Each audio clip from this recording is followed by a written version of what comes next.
Everybody, Andy Serling and Richard Migliori coming to you today from the Big A at Aqueduct. We will be at Oaklawn as well. Megan Burgess and Lafitte Pinkai bring you the races from there as well. And a happy New Year's Day to you, Richie. Yeah, happy New Year. Nice to see you. You had a nice little vacation time and really liked the shirt. The get-up is working. You know, I knew I'd be on the set with you, and by the way, we can't see ourselves, so we're assuming we're on the air.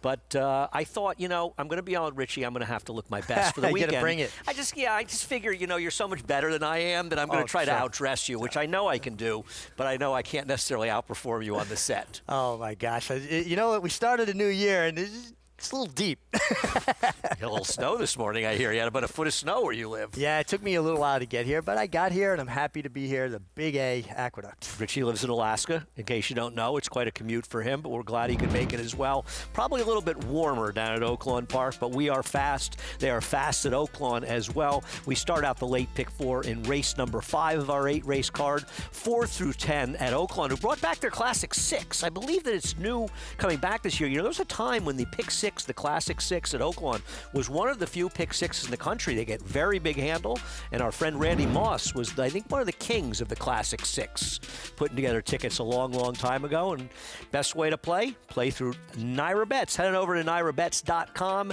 use the promo code BONUS200, and we'll match the $200 of your initial deposit. Play any track, anywhere, anytime, through NYRA Bets. Field for race number 5 is in the paddock. Most parades are pretty short. It is a bit chilly out there today. I do not envy Maggie, who last time I saw her, we were in 80-degree weather down in Jamaica. A little bit more chilly down there, as another cliche and Asa Ira are vying for favoritism, the 4-1 in race number 5. Manny Franco riding the 1, Asa Ira. The big drop in class here, a precipitous drop in class. Trying to start the new year with a win, I would imagine. Yeah, and Manny, of course, was the leading rider once again in New York over last year. Congratulations to him, as well as Linda Rice, who was the leading trainer. And also, I want to say, was Linda the leading owner for the year? That I don't know. And here's Asira winning 3 back at Saratoga. You know, it's a funny drop, Richie, right? Because this horse was running in maiden 30s. Was in good form. They got some nice big purses. This was a $95,000 purse in Saratoga. The non-winners of 2 are races this horse can never and never will win. The form has dropped off. Is it a negative drop, or are they finally just kind of running this filly where she belongs? Well, maybe this is where she belongs, but I also do think that she's a bit one-paced. And 1 mile is run a lot sharper than a 1 1/8, although there's not a tremendous amount of speed in here, is there? There isn't. I think any of the 3 top of the table, who's off the claim for Linda Rice, or the 4, another cliche, all can be forward. I took Asira on the drop down, but I think you have to be a little bit nervous about her recent form, whereas another cliche is just kind of a logical horse off the claim for Mike Maselli. And this is 2 back when I think Christopher Elliott breathed a sigh of relief when he got through and got it done, because he was probably thinking, if I don't get through and get this done, I'm going to get yelled at after this race. That's a jockey's lot in life, right? You're in a position where if you get through, you're the hero. If you don't, well, you're going to hear it from not only your connections, but the betting public as well. That's what it is. He was pretty funny in the post-race interview. You could tell that he was just relieved that he got through and got the victory. And I think that she's a fairly logical horse, and maybe being drawn outside of the 3 potential speeds, could it possibly give her a bit of an edge? I think she should be very well placed from the start. And the fact that she's tactical, you know, she's not slow, but she's not forced into the pace. She made a lot of sense to me, and I just think it's a smart move by Mike. He claimed her for 17.5.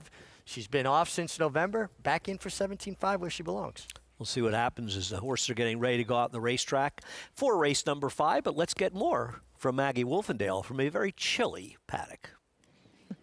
Yeah, Andy, we're still waiting for the jocks to come out here. Here they come now. So we will have those very abbreviated post parades like you were mentioning. And we'll start down on the rail with the kind of re-drop down, as you were hinting at. Asaira, as she is one that I have consistently preferred, you know, when she was good over the summer at the 1 1/8 distance.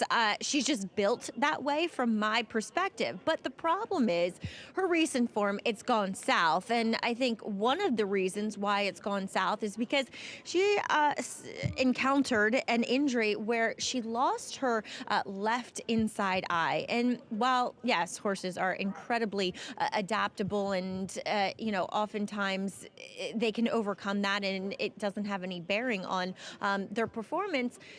Some do, and she might be one of those that has just not really adjusted in a positive way. So while I think she fits with this crew and she does look stronger than when I saw her coming in off of that layoff, and the drop in class is warranted here, I still don't know if she's going to be able to overcome the loss of that eye. Moving on to number 3, top of the table. Always pick your head up when Linda Rice claims one, though.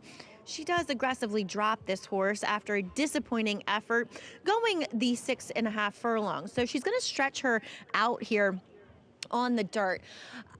I can see why she's thinking that, kind of be aggressive with her, get her forwardly placed in this spot here, but she's just not one that strikes me as longer is better, though Linda is awfully crafty at times off the claim, Andy. She is, Maggie. It's interesting, while you were talking and you went from us, she was the 7-2 third choice when we were talking. She's now 2-1 favorite. The numbers claimed from Mark Hennig are not strong. We'll get more on that in a moment, but here comes the one NYRA going out for Jorge Abreu and Manny Franco. Well, she did break her maiden for 30, seemed to get good in the middle of the summer. But usually when horses break their maiden for 30, they're usually worth about half of that. Eddie DeLauro trains the number 2 Dolce Serra as Jorge Vargas has the mount. Yeah, I just don't think she has much speed and would be a bit of a surprise moving up. Talented Sahin Savachi running top of the table for Linda. Yeah, claim for 30, drop down, trying to find a sufficient spot. Another cliche goes out for Mike Maselli and Chris Elliott.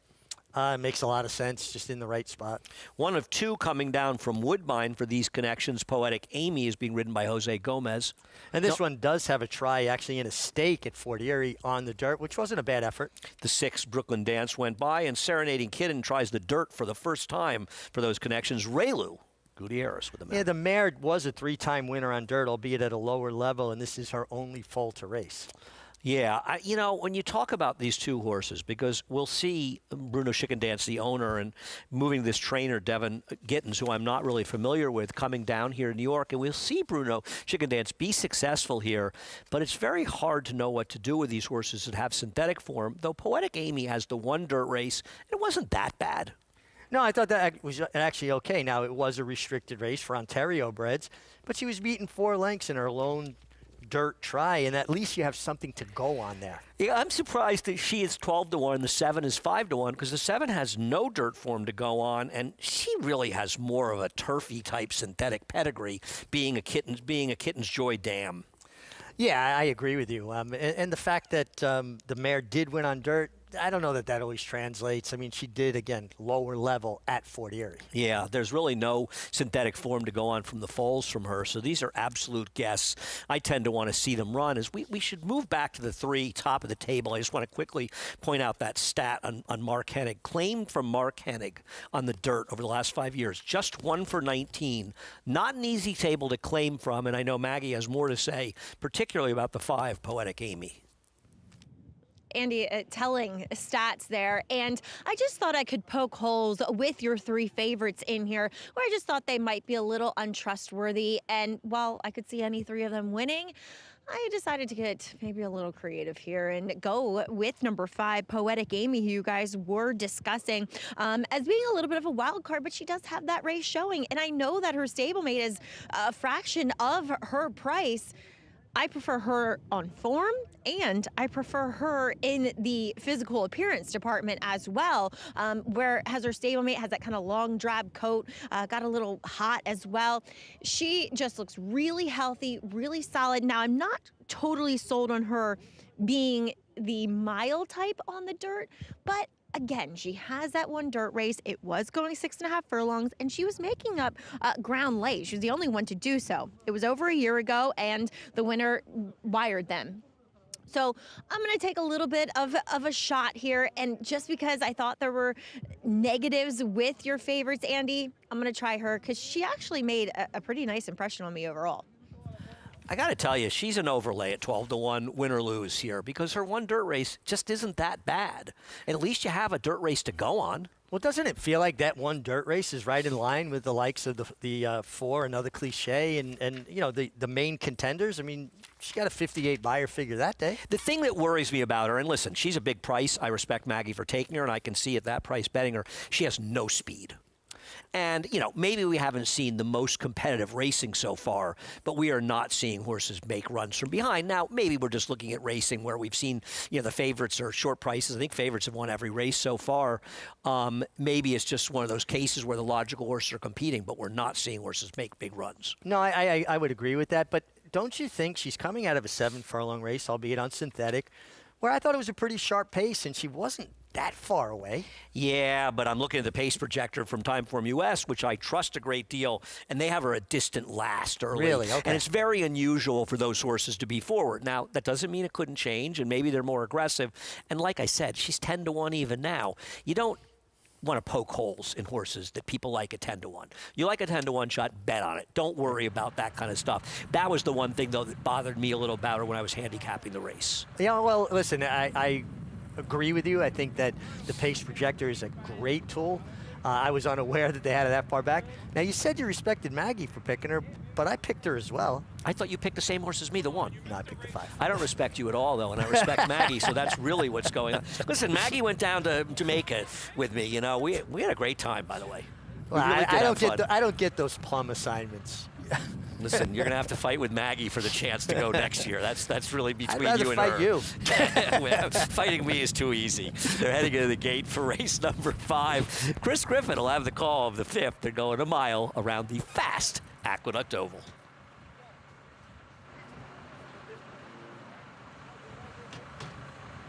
Brooklyn Dance. Serenading Kitten. Last to load. Serenading Kitten. Goes in. All set. And they're off. Good beginning for another cliche in between horses and top of the tables in the early mix too. Out wider is Poetic Amy, and here comes Serenading Kitten from the far outside draw. 3 of them go up top, and it's another cliche in between horses. Serenading Kitten now assumes command as they come out of the chute and hook up the backstretch. Serenading Kitten with a neck advantage. Another cliche is holding that spot and tightly at the rail. That's top of the table. That's the leading trio, and Brooklyn Dance is a well-settled third. About to be passed by Poetic Amy, who's on the move, and towards the far outside, Dolce Seta, Asaida. It's at the back end of the field, 24.24 for the opening quarter mile. Top of the table, Sahin Savachi held that rail position, is still a neck in front. Comes on back towards the inside here with another cliche, now a stalking second. Dropping back with Serenading Kitten, is trying to re-engage 3 wide. From the back, here comes Jorge Vargas Jr. and Dolce Seta. They're on the move. They've taken 4th. They're to the outside of Brooklyn Dance. Poetic Amy is all in, not making up ground yet. And Asaida is the distant trailer, 48-4 for the half-mile time. And top of the table starts to get away. Top of the table is now put 4.5 lengths here on the rest of the field, is all in, has a quarter mile left to go, and they've got to pick it up to catch top of the table. Top of the table turns for home, tries to open up on this field. Brooklyn Dance, ground saving, found a seam, is making up ground. Top of the table's coming back to the field. Here comes Brooklyn Dance. Tries to make a charge to the inside. Dolce Seta's in behind them. Serenading Kitten, top of the table, has a 16th left to get, is looking for the wire. Brooklyn Dance trying to nail this leader. Down to these 2, inside the final 16th. It's a photo. Brooklyn Dance in that photo with the tiring top of the table. It's a photo in 1 minute 44.36 seconds. Well, a very nice ride by the apprentice Dalila Rivera, sticking to the rail the whole way. You could see top of the stretch. It felt like the number 3, top of the table off the claim, was home free. But the only horse who could catch her, Richie, was Brooklyn Dance. And Dalila Rivera made no mistakes here, getting the money by staying inside. Yeah, stuck to the rail. She's really improving on her finish from what I saw when she first arrived here. But she's got a great tutor, a great mentor in the great Angel Cordero Jr., who is her agent, and I know he has her on the Equicizer for hours a day, and finishing much stronger. I like she went to the left hand, saved all that ground. I would not blame Sahin Savachi, for trying to rip the race open. He did everything but hang on, but I'm never upset with a rider for being aggressive. I agree with you. I always like what you say. I'd rather have a rider make an aggressive mistake than a passive mistake. And I think we'll agree. I don't think he made a mistake. He just got beat. He got beat. I mean, sometimes you just get beaten. I don't think there's anything wrong with it. You want to be forward here, and what's he supposed to do? And it felt like Top of the Table was going to make that stat 2 for 20. It's now 1 for 20, as Top of the Table does not get it done. And the other two are taking money, including the one I liked, NYRA. They did absolutely no running whatsoever. But our first upset of the day, as Brooklyn Dance gets it done. And congrats to Marcelo Arenas as well. We'll be back with much more. Heading to Oaklawn, and there is Brad Cox.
From Oaklawn Park, Happy New Year, racing fans, and to the horses, happy birthday.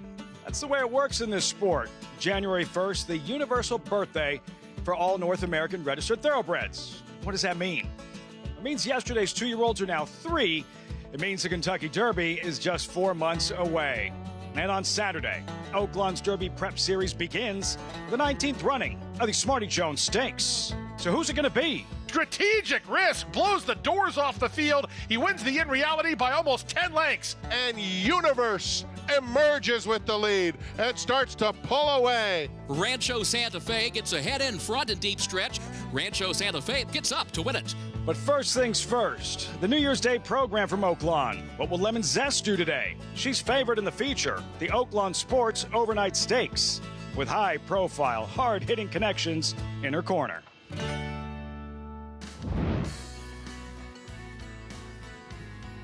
Kind of day every new year should begin with. Live look, Oaklawn Park in Hot Springs, temperature in the 60s. Great to have you with us on FS1. From all of us here at America's Day at the Races, Happy New Year, everyone. Alongside Megan Burgess, I'm Lafitte Pinkai. Megan, Happy New Year to you. That's the thing, though, about this New Year's Day and the simple fact that it is the final week here at Oaklawn Park, winding down this holiday meet. Yes, it's been an incredible shorter meet before, of course, we take a 3-week break, pick it back up with stakes action there at the start of the Classic meet. But I have just loved it here. Every day has been a challenge, but it's been the most fun challenge, and I can't wait for more. It's been an incredible experience so far. All that coming your way on America's Day at the Races. Today's feature, the Oaklawn Sports Overnight Stakes. More on that a little bit later on. But first, cue that animation and that America's Best Racing's Race of the Week. On Saturday, Smarty Jones, newly turned 3-year-olds, mile and a 16th, 21 Kentucky Derby points available, 10 to the winner. Number 5, Rancho Santa Fe, installed as a 5-2 morning line favorite. Megan, big picture, what do you make of the talent in this edition of the Smarty Jones overall? I think this is a completely wide open group and very competitive, and I do find it to be one that I think we're going to see these names in future preps as we continue on in this road to the Kentucky Derby. Of course, it's the first stop here in Hot Springs, and I'm a fan of the number 5 Rancho Santa Fe there for the Brad Cox barn, one that has put in some workmanlike performances, has proven around 2 turns, and according to Brad Cox, has really grown into himself physically as he's been pointed to this effort this entire time. It's the road to the Kentucky Derby, those 4 preps. The road through Arkansas begins on Saturday. You'll see it right here on America's Day at the Races. Today's feature a little bit later on this evening with the Oaklawn Sports Overnight Stakes. There's a look at the field. Newly turned 4-year-old fillies yet to win a stakes race other than a state-bred stakes race. Number 6, Lemon Zest, is the 7-5 morning line favorite. Key Scratch, Carrie's Kiss, very quick, is out. Number 5, Take Charge Omaha, 2-1 second choice. This was her latest, late November, Churchill Downs, best of her career, Megan. Take Charge Omaha, you'll see her strike the front, and she's gone. This is like a very good group of allowance type horses, stakes type horses, and of course she's been given the opportunity here for the first time at this unique condition, and I was really impressed by her, not only that 88 Beyer speed figure, but her physically. She's a stout, well-made filly, and one that I think will continue to move forward, but does have to contend with the likes of a well-met Brad Cox horse as well. More on the favorite upcoming, Take Charge Omaha. What will she do in her stakes debut? NYRA Zuri. Busy 3-year-old campaign, 11 starts. She won 3 of them, Megan, including this victory, albeit in a sprint 12 days ago.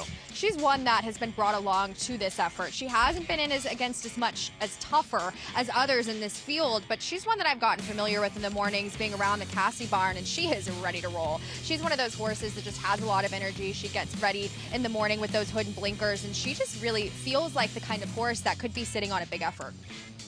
And you mentioned Lemon Zest, Godolphin homebred, 7-5 morning line favorite.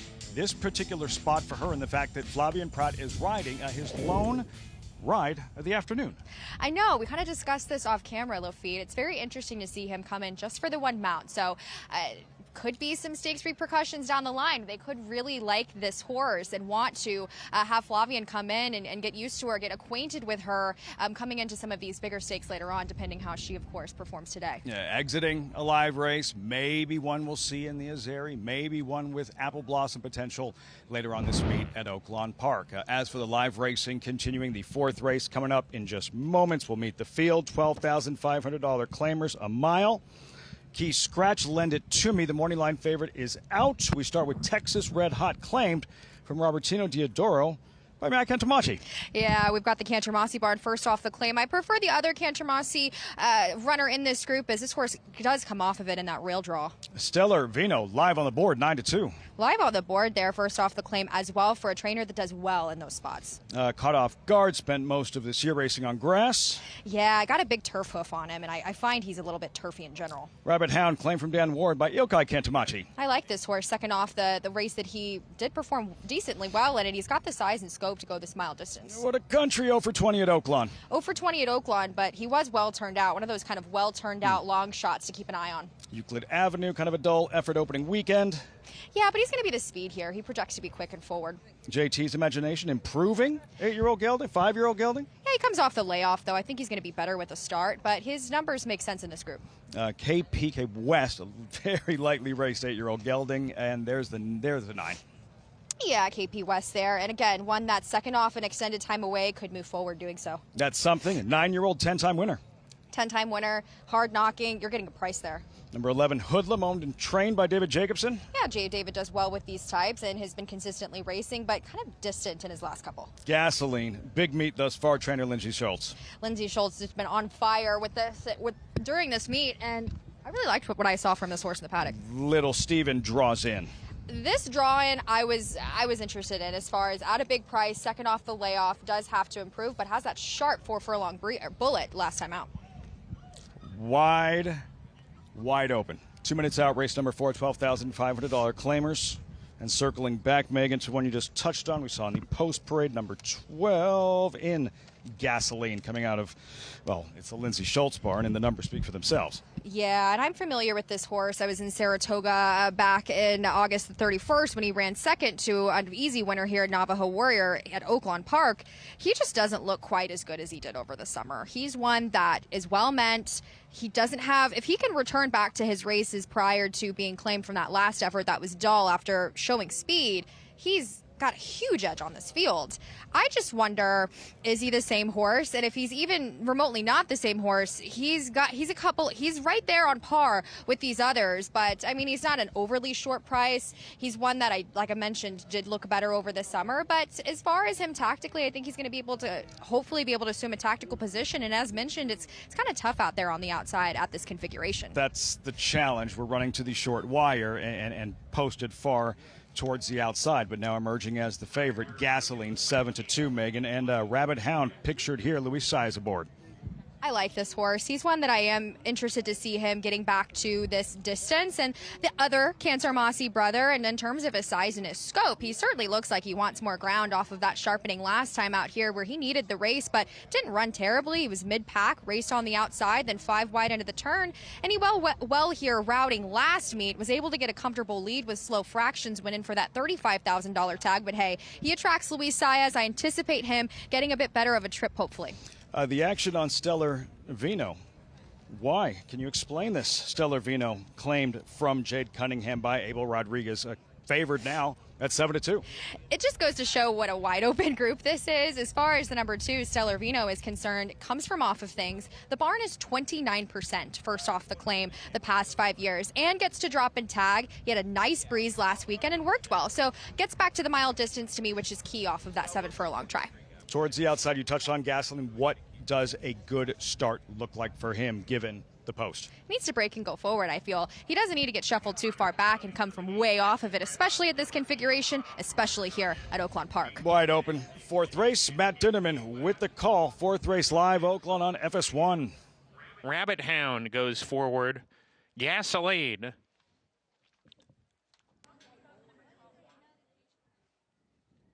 What a Country, post 5. 2 back, Euclid Avenue. Hand to the outside, Little Steven.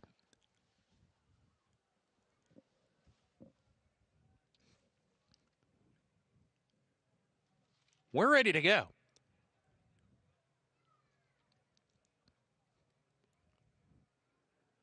Little Steven backing away, settling down, now in, we're ready. And they're off. Having to take up early was What a Country. JT's Imagination forwardly placed while aggressively ridden here. The Gray Rabbit Hound in the mix. Euclid Avenue right between them as they go into the first turn run. KPK West is 4 deep on the course. Little Steven farther out 5 wide. A contentious tempo on the front end here. Caught off guard right behind the Speed Brigade, running in the 6th position. Just 2 off the pace, 2 clear of Hoodlum. Gasoline, who broke from the 12 post, is on the rail now. He's only 4 from the top, now 5. Gap of 2. Stellar Vino, Texas Red Hot there together. That's something as one runner beat. What a Country, the slow starter out of the gate. They're down the back stretch here. Rabbit Hound 4-1 makes play on the lead. Half length in front. Euclid Avenue on a hold second, pressing the pace setter here. Length and a half. JT's Imagination settles off the pace. He's stalking now with Caught Off Guard. Then comes Hoodlum getting closer. Hoodlum wedges through between horses. 2 off the pace on a hold. He's got horse here. Gasoline is niggled along outside of him. Little Steven has lost ground throughout. He's starting to back away now. Stellar Vino making a move on the rail and is now tipping outside. He's 5 behind, but he's gathering momentum. And right behind him, Texas Red Hot's following his move, needs to pick it up. This race will end at the 16th pole. Rabbit Hound loses the lead to JT's Imagination, who pounces, takes a short lead, but Stellar Vino's coming on the scene. Hoodlum's still behind the leaders, searching for racing room under a ride. They're off the turn. JT's Imagination going for the finish. Hoodlum's tipping out for a final try. Stellar Vino flattens out. JT's Imagination clear. JT's Imagination 28-1 to spring the upset under Walter Dela Cruz. Hoodlum second. Gasoline was third, and Stellar Vino checked in fourth. Yeah, that kind of race going in, and a 28-1 shot coming out. JT's Imagination and make it back-to-back wins for this improving 5-year-old gelding. And did so off of a considerable layoff. We haven't seen this horse since August of 2025. He's running protected today, so no worries as far as being claimed. And he's one that did have a pretty decent triplet feed as far as looking at the drone strat, trying to find him here. He was one that was kind of able to sit off the pace that sort of fell apart, and he really put forth an impressive performance late drawing away. About 20 years, his sire, who reached incredible heights in the sport. The Fleet Alex, disappointed in the Rebel here at Oaklawn Park, smashing winner of the Arkansas Derby. Some still argue should have won that Kentucky Derby. Eventual Preakness Belmont winner and 3-year-old champion. JT's Imagination might not be a Fleet Alex good, but plenty good to take down this 4th race at Oaklawn Park in an 8-11-12-2 unofficial order of finish. You know, and he's also one that's 0 for 7 at Oaklawn Park. So, I mean, for him to draw off from this group and be able to really put things together, especially in for a little bit more of a tag, I'm very impressed with the way he did this. It's that first win at Oaklawn indeed. Andy, JT's Imagination, big upset here with horses in the paddock there. I'm not embarrassed to say, Lafitte and Meg, I couldn't have had the winner at Oaklawn if you gave the horse to me before the race. I like the 2nd, 3rd, and 4th finishers. That horse won impressively at almost 30-1, back-to-back long shots to start out the show. As we come into race number 6, and today is the day, Richie, that Obliterator is supposed to win. Whether or not he does is another question. Yeah, kind of landed in a pretty soft group here. Andy, who is the speed here? I could not identify who has the most natural speed. Well, I'm going to bet a few dollars on the 6 True Adirondacker. We have seen Linda Rice in the past get these horses that run their first start. They don't do any running, and they're completely different horses second time out. And if I'm right about the 6, I think that he's going to be a speed. Now, he may be a speed and collapse, but I think he's going to be forward. But don't you think that the Obliterator is going to be forward as well in here? Yeah, I would assume the Obliterator would be. I mean, I just went through the race. I'm going, no speed, no speed. I agree with you. The True Adirondack, interesting second start. I just want you to know, Maggie, that Richie wants the air conditioner on while we're sitting up here. That's what I got to put up with. Meg, I'll be turning that off when I come inside from down here. No AC needed for me, as I don't think anybody would want air conditioning here in the paddock. But taking a look at a horse who has had some chances, but this is only his 2nd start as a gelding, and first time with Lasix is number 2, Charlie Hustle, as he's one that just has not looked fit. And honestly, all 3 of his previous starts, even when he became a new gelding. So with the additional Lasix, which is a diuretic, so therefore it will kind of tuck horses up, he finally looks fit. But on top of that, strong. I know he has not done much running whatsoever in any of his efforts, but as he stays at this level, he certainly wasn't one that I thought would appreciate more ground either last time, but he just kind of stayed on evenly. So like a horse where actually the mile distance is right up his alley. And I think with Jamie Rodriguez climbing aboard, not that he hasn't had aggressive riders on him in the past, and just with the additional Lasix, just be aggressive with this guy. Put him forward. He wasn't too far off of it last time. And really, if you were blindly picking horses here in the paddock, I would land on Charlie Hustle. Moving on to number 4, Sicilian Dancer. A third start for him, and does take a significant drop in class out of that New York Stallion series. A lot of people taking shots in there. 14-horse field, why not? For $500,000 New York sired horses, I should say. Combat Mission came out of there to break his maiden with a 77 buyer. So it felt like a race that did possess some quality, at least as far as up front. Sicilian Dancer, however, did not do much running, though he's another one that comes in here for Michelle Nevin as she looks for another win here with the Lasix, with blinkers on. Just a shortcut cheater blinker on this horse, who is quite a bigger type, does have a lot of leg to him, so getting an extra furlong here on the dirt to work with, I think does help him. We'll see if this is really the surface he prefers. Being a war dancer, they're a little bit better on the turf, generally speaking, but he also just looks so much more fit and athletic now in his third career start. Getting a little bit of a makeover, Andy, I found him a bit interesting too. It would be a pretty amazing achievement, Maggie, if Michelle Nevin could get 2 war dancers to win in the dirt on the same card as she won today's fourth race with a war dancer going to the dirt for the first time. That horse was favored. We'll see what happens here. There's the 7, the Obliterator. It's hard for me to take a horse, Richie, that's failed repeatedly at short prices, but he might have just found the right field today. Right field. He's well drawn towards the outside. The horse outside of him has absolutely no speed. And you get an apprentice rider here, Yetsit Hazelwood, who has been very, very impressive, and he's one of the Eclipse Award finalists this year for Champion Apprentice. I would vote for Christopher Elliott over him if I had a vote. I think Christopher deserves it, but I agree. He's shown a lot, this rider. Yep. The one just went by Big Brooklyn, the second choice, Jose Lezcano riding. Charlie Hustle. Richie knew this horse was named for Pete Rose. Yeah, and this horse, I like what Maggie said, maybe had a race fit. Adds Lasix. Rein it in, coming in Finger Lakes for Charlie Baker with Ray Lu Gutierrez. Showed slight improvement in each start so far. We'll have to improve again. Louis Rivera riding for Michelle Nevin on the War Dancer. A Zip for Rick comes out for Ricardo Legal, and Villapino picking up the mount. Turf race was much better than its dirt try. Going to have to see a better effort. The 6, True Adirondacker, Linda Rice and Saheen Savachi.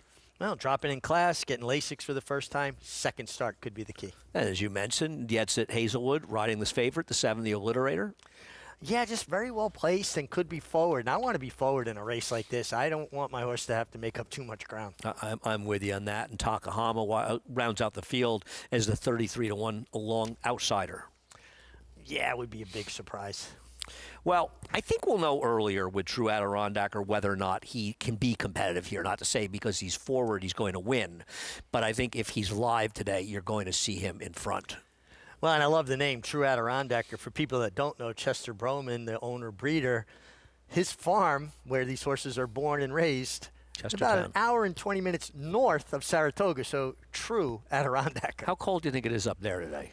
Oh, man, it's colder than I'd want it to probably be. in the single digits up there. I always figure Saratoga is about 8 to 10 degrees colder than New York. And then another hour and 20 minutes north. Yeah, it's kind of making me uncomfortable just thinking about it. And, this is a horse that, for me, I'm betting on faith alone. Because obviously you can't look at this horse's first race and say, I really like this horse off the first race, because better horse or not, this horse was virtually eased. But we have seen Linda Rice horses just need their first start and improve immeasurably second time out. Absolutely. And this horse, comes out of the same race that the Obliterator came out.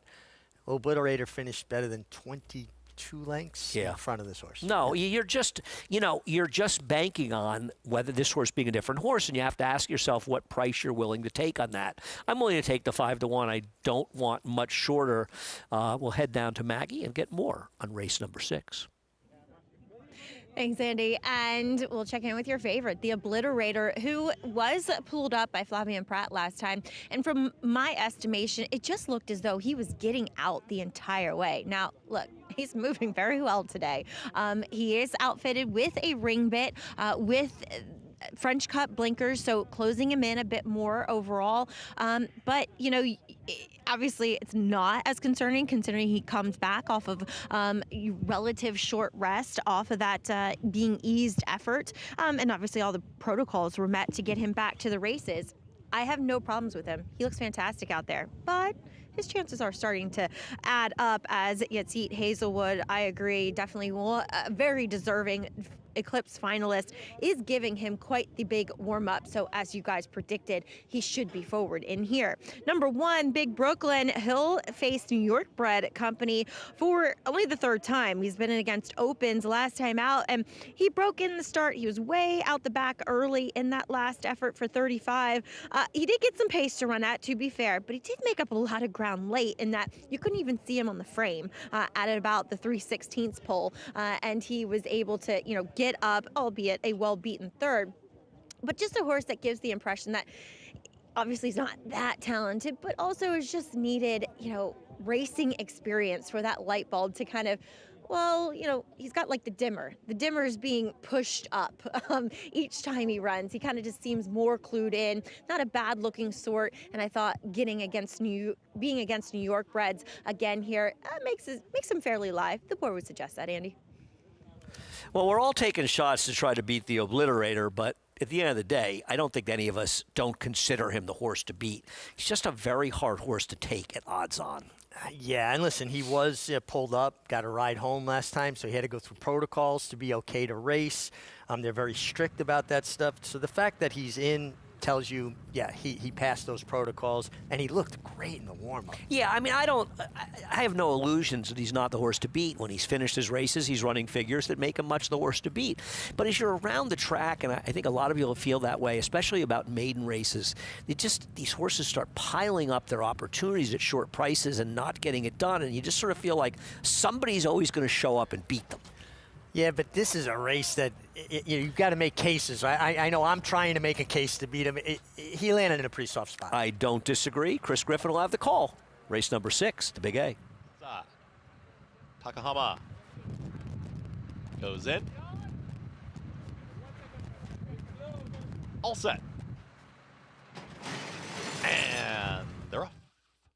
Good speed towards the inside. Ooh, getting shuffled and squeezed back there was Zip for Rick, who's going to end up being the trailer after the rough beginning. Charlie Hustle right out towards the front, and at the rail here comes Big Brooklyn to challenge for that early lead too.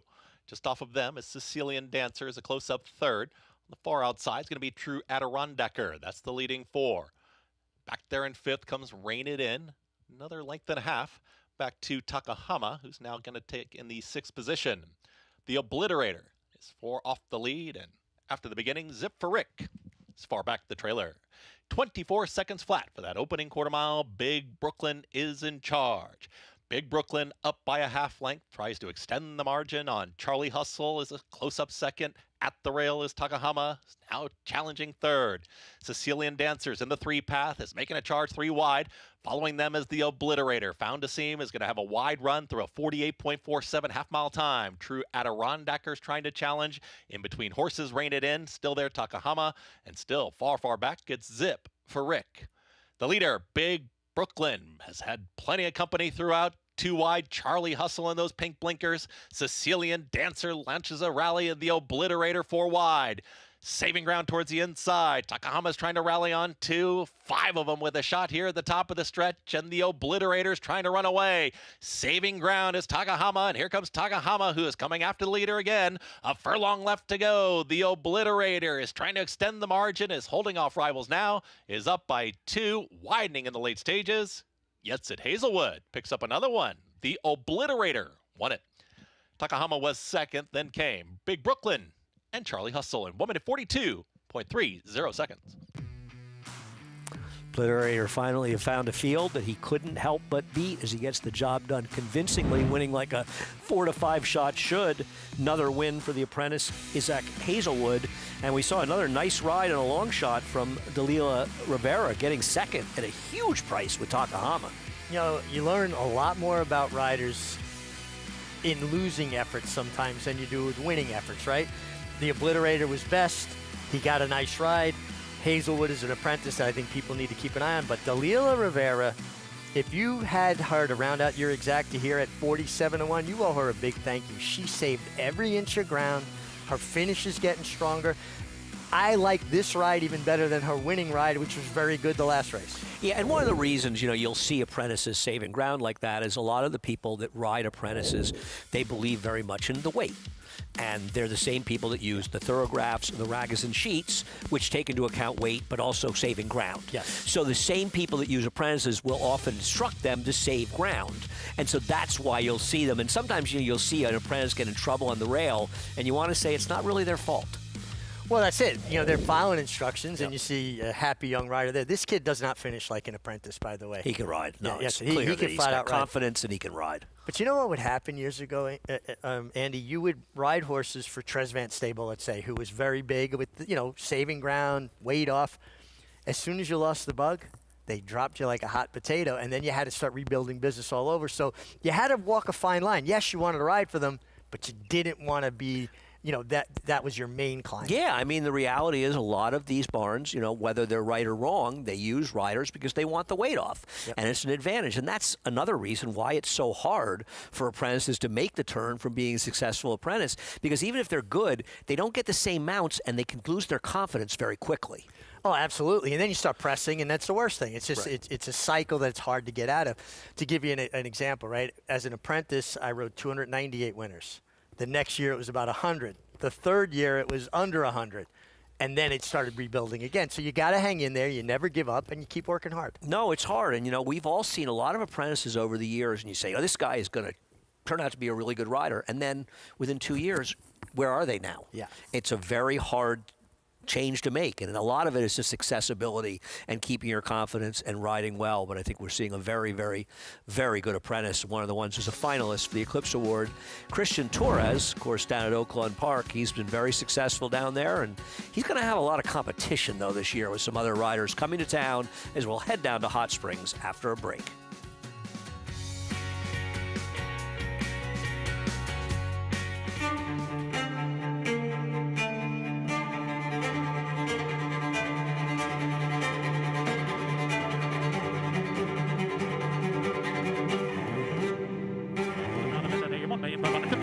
$1,600,000, $1,600,000 bid today, $1,600,000 bid now $650,000, $1,650,000. Anybody else want $650,000 bid today, $1,650,000 $1,600,000. Thank you.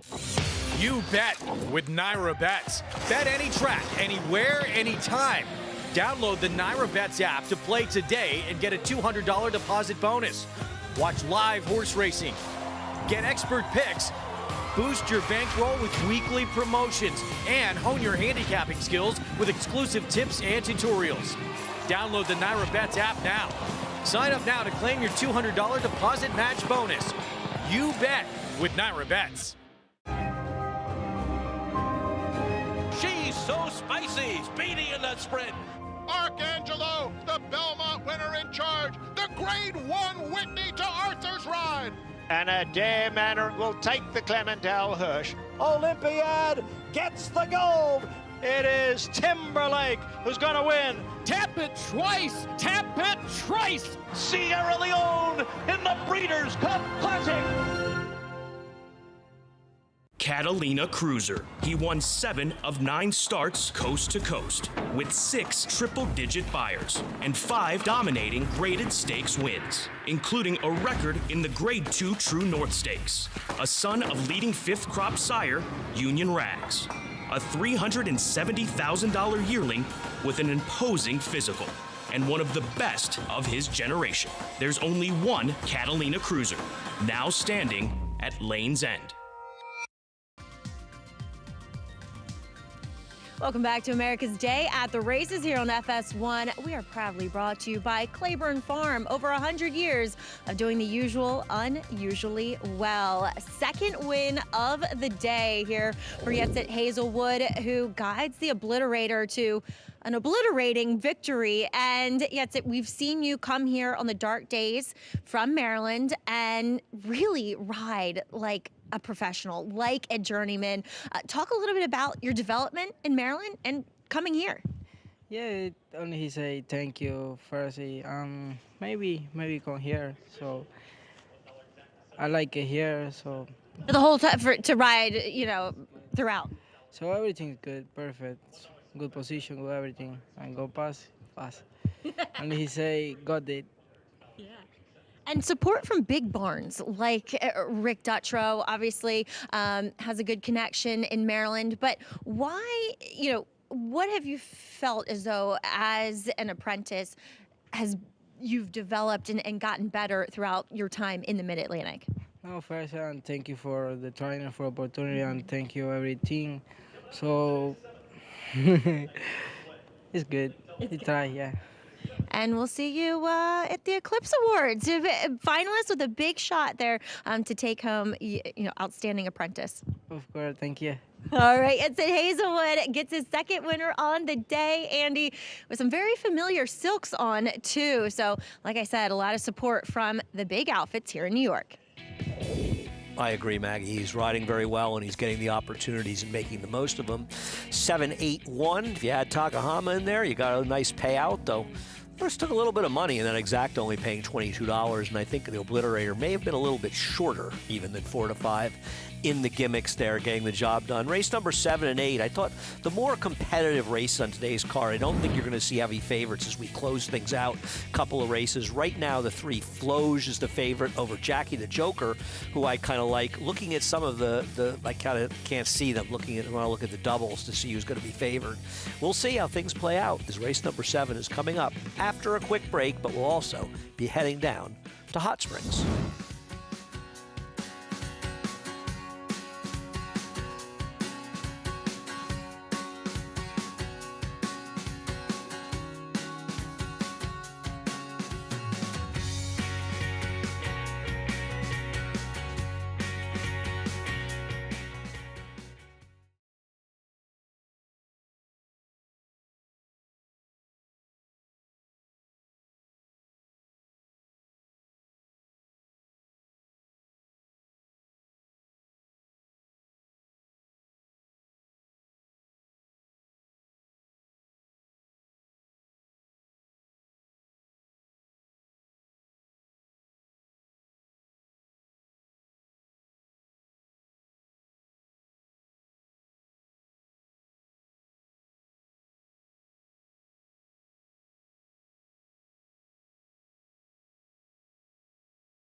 Picture perfect New Year's Day from Hot Springs, Arkansas. America's Day at the Races on FS1. Back just in time for the Class 6 or Pick 6 with a $20,000 carryover. $10,000 maiden claimers on track, Megan, and you're looking at a long time at 11-1. We had a 28-1 shot in the last race. See if that string of upsets continues. Kind of feels like it, especially when you get to these lower level claimers still looking to break their maiden. But the number 10, a long time, was off for quite some time. Came back last time out back here. Quick turnaround off that December the 21st effort. And while I thought he was a little bit heavier bodied and might have needed the race in the paddock, when he got to the track, he really started moving beautifully. And I was keener on him once he got out here to the track and started moving. Trained by Ray Ashford. Also the trainer of a most promising 3-year-old. His name is Decode. Megan, this smashing debut mid-December. Lots of upside, exciting developing prospect. Incredibly exciting. A son of Spitestown, who I believe ran the fastest time ever recorded for a 2-year-old here Unreal. at Oaklawn Park. Absolutely incredible. Has a great pedigree and was just incredibly sharp in the mornings, and one that looks to have a world of talent.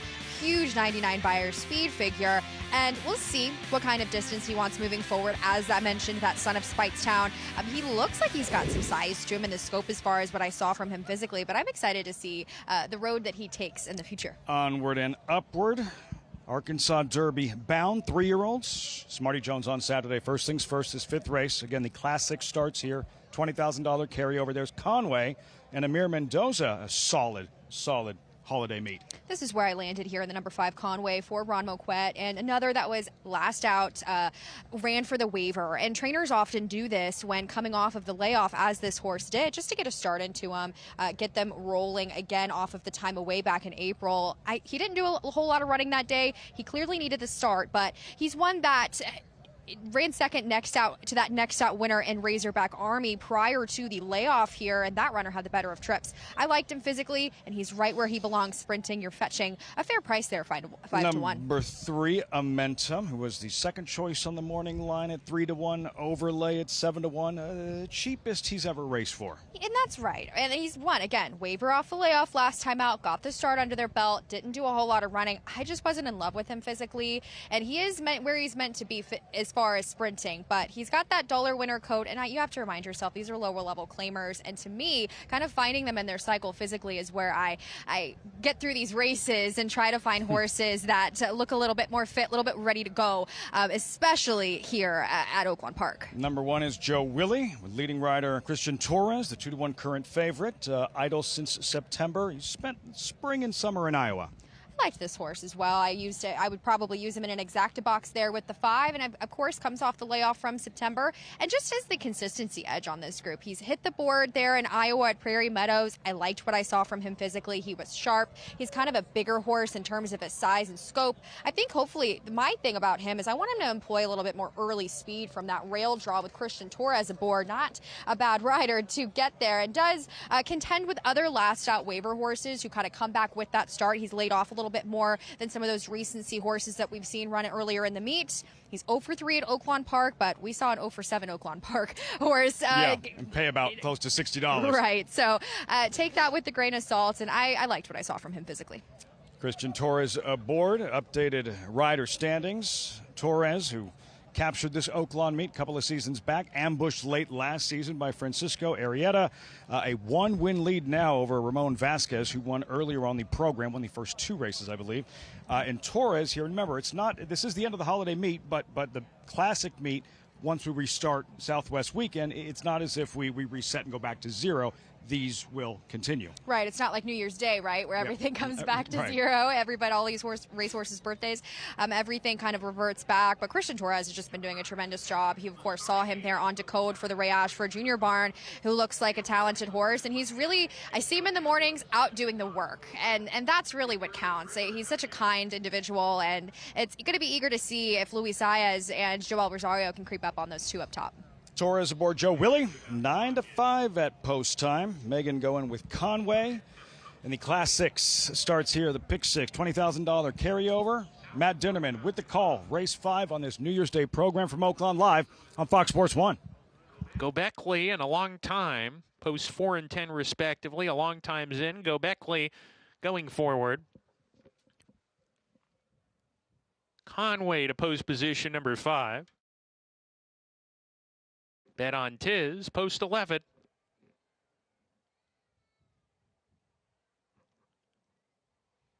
Two back, E-Money. Rather, there's 3 more runners behind the gate. E-Money is one of them.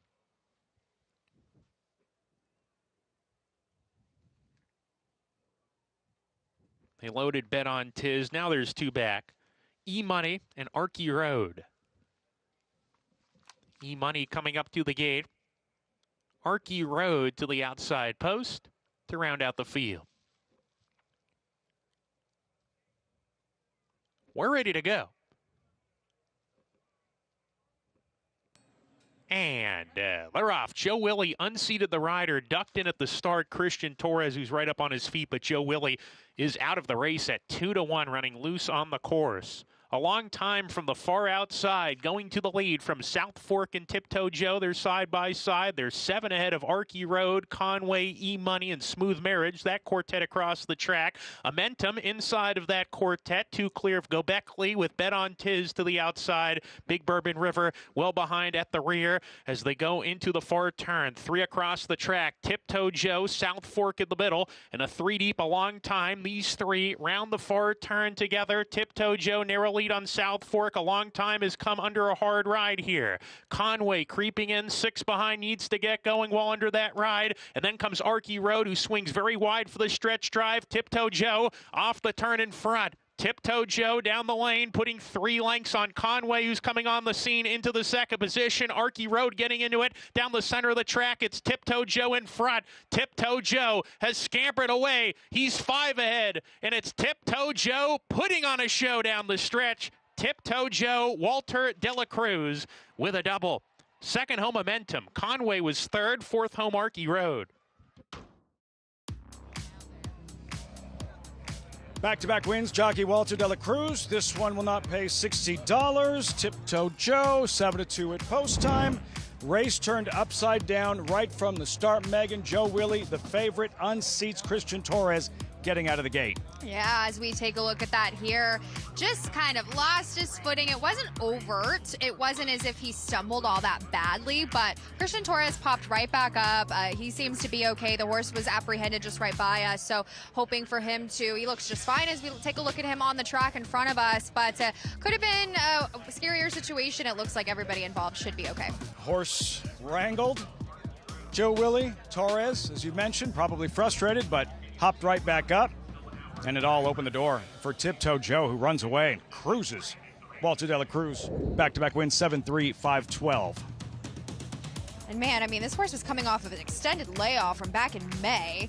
He used a little bit more early speed, getting back to some of those races, and he's been dropped down here for the $10,000 tag, his lowest yet. So, I mean, this was a very impressive performance there for the Bill Martin barn. Idle since May, comes back running. Fresh, dangerous. Tiptoe Joe in the 5th race to kick off the Class 6 Oaklawn Park. Plus, North America's all-time leading trainer, Steve Asmussen, now a winner of more than 1,000 races at Oaklawn Park. The 5th racetrack, he's won more than 1,000 races. You're watching America's Day at the Races on FS1.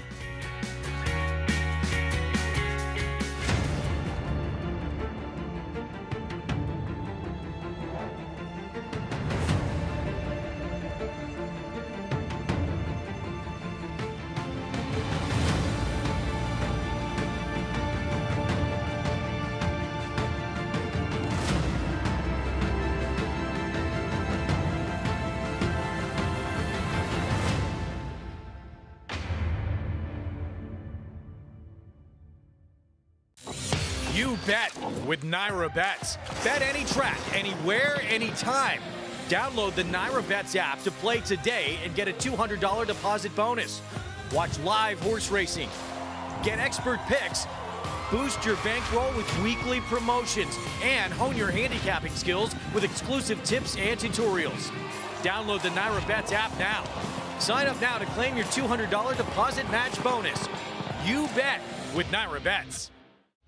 Took the lead. 8 to main 2. Get an anchor out. 250. 8 to down to get down 250. Down to get down to get down 50. Guess not. Able to get down to get down to get down 50. Hit it and blocks. Able to get down to get down to get down. They know down. But at a very good twice. Able to get down to get a third and final call. 2 main 250 and a half. Roger, you win today. 2 main 2. Thank you. 9.5. Thank you. In the back. $1,900,000. Thank you. $1,700,000. Jody, thank you. Please hold your applause. It's America's original sport, and no one covers it better than America'sBestRacing.net. the sport to the lifestyle.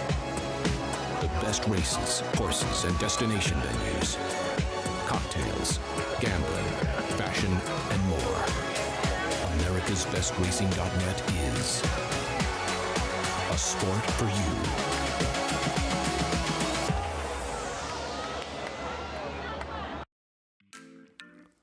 Welcome back to America's Day at the Races. We've got the team, Megan and Lafitte at Oaklawn, Rich Migliori, Maggie Wolfendale, and myself, Andy Serling, here at Aqueduct as we head towards our 7th and second-to-last race on the card. They're in the paddock for this race, and Flows right now is the 2-to-1 favorite. Tough to take 2-to-1 on anybody in this field as we're looking at the number 8, Jockey the Joker, who I kind of like, Richie. I feel like she's a bit of a need-to-lead type. Now, I'm worried there's a lot of pace in here, but I thought with the outside post, she could be in the clear. Well, especially with a horse that, does want to be up on the pace or forward, at least you know they're not going to get kicked back. They're out in the clear. You can almost fool them if you're not on the lead, that ride the race like you're in front regardless and keep them out there for a ways. You got a half a mile from the start to the far turn. And she's running at the bottom. She has not run at the bottom since being claimed back in March of 2025, and she dropped significantly second off the claim for the Cantermachis. Yeah, listen, the Cantermachis do a good job, and they're very smart at where they place their horses. I think she wound up in the right kind of spot here for 10 with that outside draw. I'm going in a different direction, Andy. I'm going down to the inside. We'll maybe bookend the field here. I thought Foxy Cara had just a very tough trip last time where she was extremely wide through the entirety of the turn, kind of on a hard chase. It was a fast pace for the level, 45-4. I hope that she uses her speed under Relu Gutierrez because she's a little bit one pace. She doesn't change gears. She kind of stays on. And I think she has plenty of races that at least can make her competitive in here, and she's a bit of a price. I think there's a lot of different things to look at here. As they head to the track, the one Foxy Cara, Relu Gutierrez riding for Carlos Figueroa. She ran off. Took right up, but you see that shows me intention. They want her to be forward. Troubled Luck, the long shot, Eddie DeLoro and Jorge Vargas is going by, and there's the current favorite, Flows, with Jose Lezcano. I'm just having a hard time making why this horse is taking that much money. I think they're having trouble with this race. It's a competitive race. Enigmatic, the potential speed goes out for the Panagiotis. Yeah, and they like their horses to show speed, so I don't think they'll be taking it away. Miss Lyle going by with Delilah Rivera riding in there, and there's the 6th sight to see. I think this long shot with Sahin Savachi is a little interesting. Definitely a horse that was actually with Carlos Figueroa, who does train the one horse Foxy Cara. The number 7 horse is the 2-to-1 favorite. Now, best impression. I think this is a much tougher spot than last time. Much tougher spot, and she has some speed, but not the kind of speed that she has inside of her. I agree with the 4 and this horse outside of her, Jackie the Joker, around the field. Kokakaya back in town, actually, and there's the horse you mentioned, the one Foxy Cara. Listen, I full disclosure, I'm good friends with Carlos Figueroa, her conditioner. We grew up together. Me, David, and Carlos Figueroa, his cousin, we all left home together to start on the racetrack. Brian Costello, part owner of Foxy Cara, he owned Carlos's first winner, a filly named Mia Real, back at Belmont in 1983. Wow. God, we're getting old. You know who's not getting any older is Maggie Wolfendale. Are we ready to get more from her? Trackside? No, not yet. Carlos's horses are usually well turned out. I hope Maggie likes what she sees from her. I just thought she had an impossible trip last time. And if she can be forward right in behind the speeds, I think that'll be her trip. And she'll get to save ground because she's breaking from the inside. Yeah. Listen, I'm not going to be surprised by a lot of results in this race. And, in an open race, I picked the 3 and 7, 4th and 5th. Sometimes you have 4th and 5th horse you don't think can win. I certainly think they can, but I don't think either one of them are any great shakes at a short price. I think if you're playing here, you got to look to get a little bit of a price because this is a very competitive race. Maggie's ready now. Let's head down to her. Hi, I appreciate the compliments earlier, Andy. As we'll take a look here at number 1, Foxy Cara, and as you guys mentioned, she was aggressively handled in this warm-up. Not much time on the racetrack to receive one by Relu Gutierrez, but he's doing the best with the hand that he has been dealt here on this cold day. And I agree with Meg in that Carlos's horses are more often than not really well turned out. And I just thought that it feels like they have aggression on their mind, and when she is handled like that, she generally pays her connections off. I mean, go 4 back. She got the win. Lane Leslie put her on the lead, and she fought every step of the way. Now, I've always thought, too, she's a little bit of a better wet track type of horse. Not the case on this particular day. So we'll see how she negotiates that. I'm going to land on her because I'm not thrilled with anybody else. I'll be honest. Like, I really don't like what I see from Enigmatic. Floge looks fine, but why are you supposed to take a short price on her?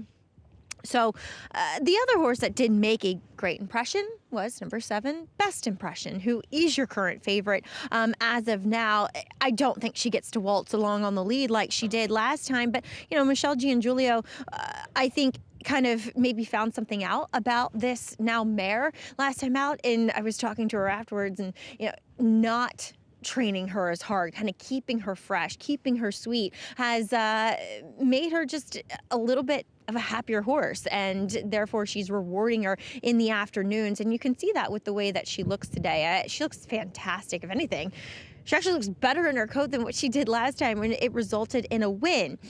The flip side of that coin is, as it shows with Foxy Cara, graduating from those non-3 conditions can be a little bit tricky, but at least you know they're in the right spot today for this 10. Andy? Thanks, Maggie. And I think this is a very competitive race. You were talking a little bit before, Richie, off camera about the horses warming up on cold days like this. Yeah, I believe in warm-ups, and particularly with lower-level horses. Years ago, Andy, they would allow trainers to put their horse with a pony, gallop them around the inner track to the paddock. So they would already warm up some before they even got the saddles on. They stopped doing that years ago, but I always thought that was a good thing. Horses need to warm up. You're going from 0 to 40 miles an hour on a 1,000-pound animal. You got to warm up. It's like harness racing, where the horses will work out. A lot of horses will work out between races earlier in the day, about an hour or so before they race. They score. They really, get going. Yep. Heading into the gate, field is almost set. Chris Griffin has the call, our 7th. Jackie the Joker goes in, all set.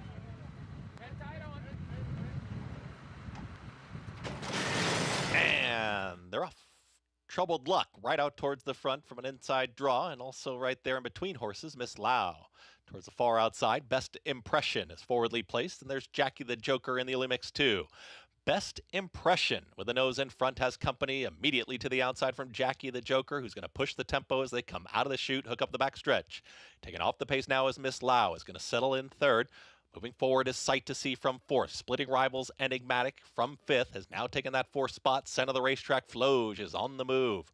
The 2 at the back, it's Foxy Cara and Troubled Luck. 24.12 for the opening quarter mile. Jackie the Joker takes it right to Best Impression. These two head and head as they work up the backstretch and are approaching a half mile left to go. Just in behind them, Enigmatic and Floge. They're 3rd and 4th, watching the top 2 as they work into the far turn. 48.74 for a half mile time. Back to 5th is Miss Lau, is trying to re-rally out wider Sight to See. From the back, Foxy Cara, Raylu Gutierrez, they're on the move, 2nd to last, and Troubled Luck is the trailer. Best Impression has put away Jackie the Joker, but new company to the outside from Floge. Floge is ready to challenge. Enigmatic tries to make a move now, is following that new leader. Foxy Cara is behind the tiring pace setters. They reach the top of the stretch. Floge starts to inch away. Miss Lau, center of the racetrack, is in full pursuit. Here comes Miss Lau. Floge is up by 2.5. It's Floge who's in front. Can Miss Lau catch this leader as they're approaching a final 16th? It is still Floge finding plenty of 16th left to go. Miss Lau is giving game chase, but give it to Floge to win it. Miss Lau finished 2nd, then came Foxy Cara and Enigmatic in 1 minute 44.23 seconds. As we like to say, they knew. 5-2 on Floge, getting the rider switched to Jose Lezcano, and she was much the best in here, Richie. No, she really was, and I do think that falls under that heading, Andy, right? They knew, and Floge responded well, was best. Nice effort from Miss Lau, and another good ride from Dalila Rivera. Another 2nd. She's really making the most of her opportunities. The one, Foxy Cara, made a run, gave me a little bit of a thrill, just a little bit, one pace, but she did okay to be 3rd, but Floge decidedly best. Nobody was beating Floge today, but I agree. I thought Foxy Karen ran well. I thought Ray Lou gave a good job saving ground, doing the best you can. You're only riding the horse you're riding, and you give them your best shot. But in this case, Jose picking up the mount on Floge proved to be best, and not a horse I could have seen at 5-2, but they were right as she got the job done over Miss Lau, who tried to get the mile today and ran a competitive race to finish second for the second time in a row. Much more to come on America's Day at the Races. We have a lot more to talk about. Saheen Savachi, a rider we saw ride here last winter. He had some back issues and unfortunately couldn't finish the winter out, but he's back, he's riding, and he's riding very, very well. More on him and more to come on America's Day at the Races after we take a quick break.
Welcome back to America's Day at the Races, as we are Richard Migliore and I, Andy Serling, on the set here at Aqueduct. Maggie Wolfendale bearing the elements downstairs. She's looking forward to getting up here and turning the air conditioner off as we see Jose Lezcano leading a very popular victor in Floge into the winner's circle.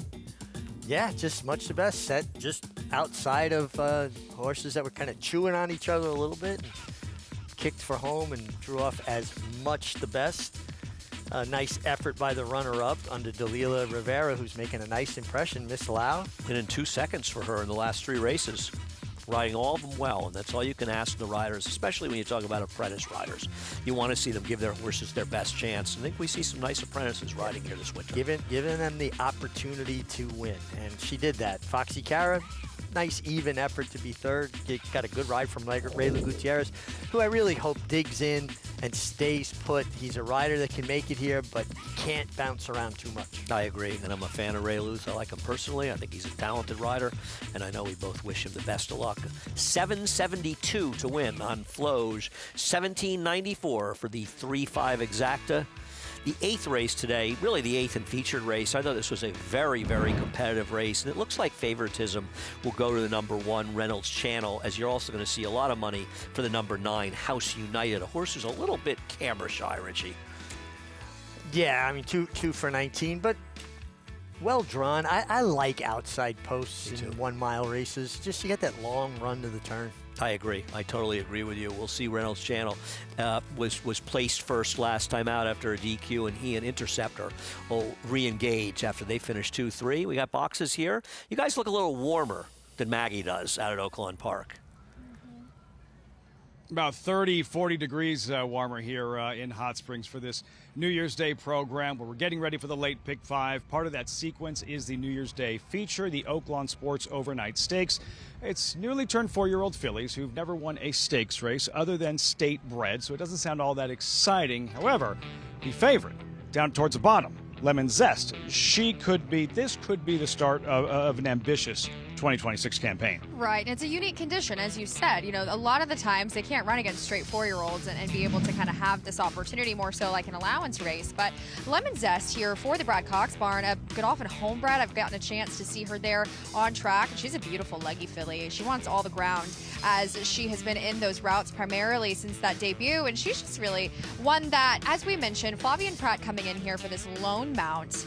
She seems to have talent. She's a lightly raced 4-year-old, kind of creeping into herself. And exiting a live race. And she's exiting an incredibly live race, as we mentioned, fully subscribed, coming back to win a graded stake off of that win in the Mother Goose. So I think she's really interesting, though. She just doesn't have an edge, per se, on this group.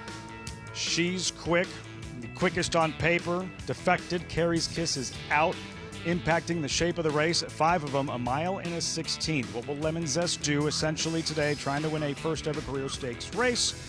Moving on, maybe to bigger and better with some of the bigger races for older fillies and mares later on this spring. Races like the Azaria, eventually the Apple Blossom here, Megan. Right, and that's a bit ambitious at this point, but just looking at these horses, looking at the connections, you have to kind of assume in spots that these are the kind of horses that we'll see later on down the line. She draws well, she's tactical there from that outside post in a compact field, and I think she'll be competitive. The barn's fond of her. Luis Saez had ridden twice. Flavien Prat jumps in the cockpit this afternoon, his only mount of the day. Meantime, that late pick 5, as we mentioned, getting started, race number 6, horses on track. Take a look at the field. You see the updated odds. These $16,000 claimers, non-winners to lifetime, all one for something, all for sale. Fillies and mares here, wide open, Megan. If you race in and race out, that's what we've seen all day. It's a claiming kind of card, and that's exactly what happens in these types of events, is that it is wide open. It tracks layoff contenders. We saw one win last time out. We'll see how it shakes out here. Flirton again, who spent the spring and summer in Iowa. Takes a big step in class, does have to contend with that inside post and hopefully show a little bit more speed. Jetpack just graduated in her 7th career start. Impressive last time out. Took her some time to get there, but sharpened after that effort. Texas Sequoia, 16 career starts, 15 right here. Needed the start last time out, and as mentioned, has a win just from those 15 starts at Oaklawn Park. Chiquita Reina, 1 for 24 lifetime. 1 for 24 lifetime, camera shy, hasn't won since that debut back in 2024. Majestic Tornado back to dirt after the turf sprint at Remington. Has a layoff to contend with and does appear a bit turfy. What's her number? Currently 9-5 the favorite. Contends with a layoff, and I thought was well meant and does have speed, which is key in this group. Cardo Santana aboard, then Ragtime Sizzle arrives from New York, Oaklawn debut. Yeah, what I'm more familiar with from some of her races in New York. She's consistent. Thirsty Natalie, Calbred, second start here. Second start here, has to get faster. My spitting image outsider, unraced since early October. Comes from the beach at Delta, needs to get faster. 2 back, though, interesting, but took some time to get there, and that was on the turf. BL40, number 10, second in her latest at the level at 35-1. Yeah, and also another one that's just been dwelling at figures that are a couple below these. Honduras Passion, winless in 14 tries at Oaklawn. Winless in 14 tries, but hey, if this horse could perhaps be a little bit more involved, maybe. Sister Carly, not to be mistaken with Sister Charlie, 7-2, the second choice. Right, very different, but takes the drop in class down to the lowest tag she's been offered for. That's the field. The late pick 4 gets started in 6 minutes. Live coverage continuing New Year's Day. Happy New Year, everyone, from all of us at America's Day at the Races. The late pick 5, and next on a gorgeous afternoon in Hot Springs.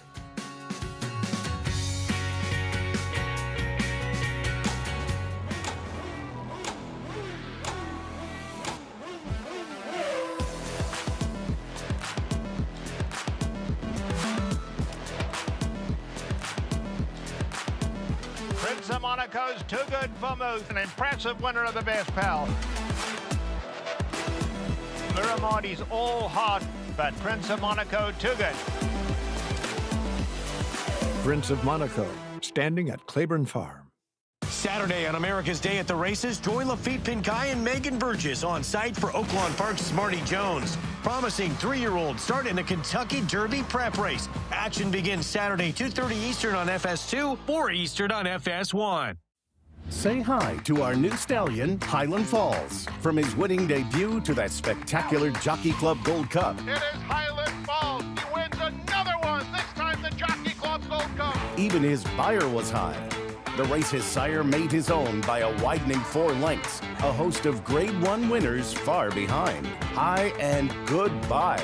Running a 107 when second in an All-Star Whitney. The rise and rise of Highland Falls. High class, on the track and on the page. This is his dam, winning the Acorn and then the Distaff. Aim high. Breed to a well-bred son of Curlin. Highland Falls, new to Darley. Racetrack Television Network brings you every race, from every track, on every screen, every day. With monthly packages starting as low as $5, RTN gives you great value and access to more live HD streaming and race replays than anyone. Visit RTN.tv today to sign up and watch on almost any device, including Roku and Amazon Fire. RTN has packages that start at $5 per month.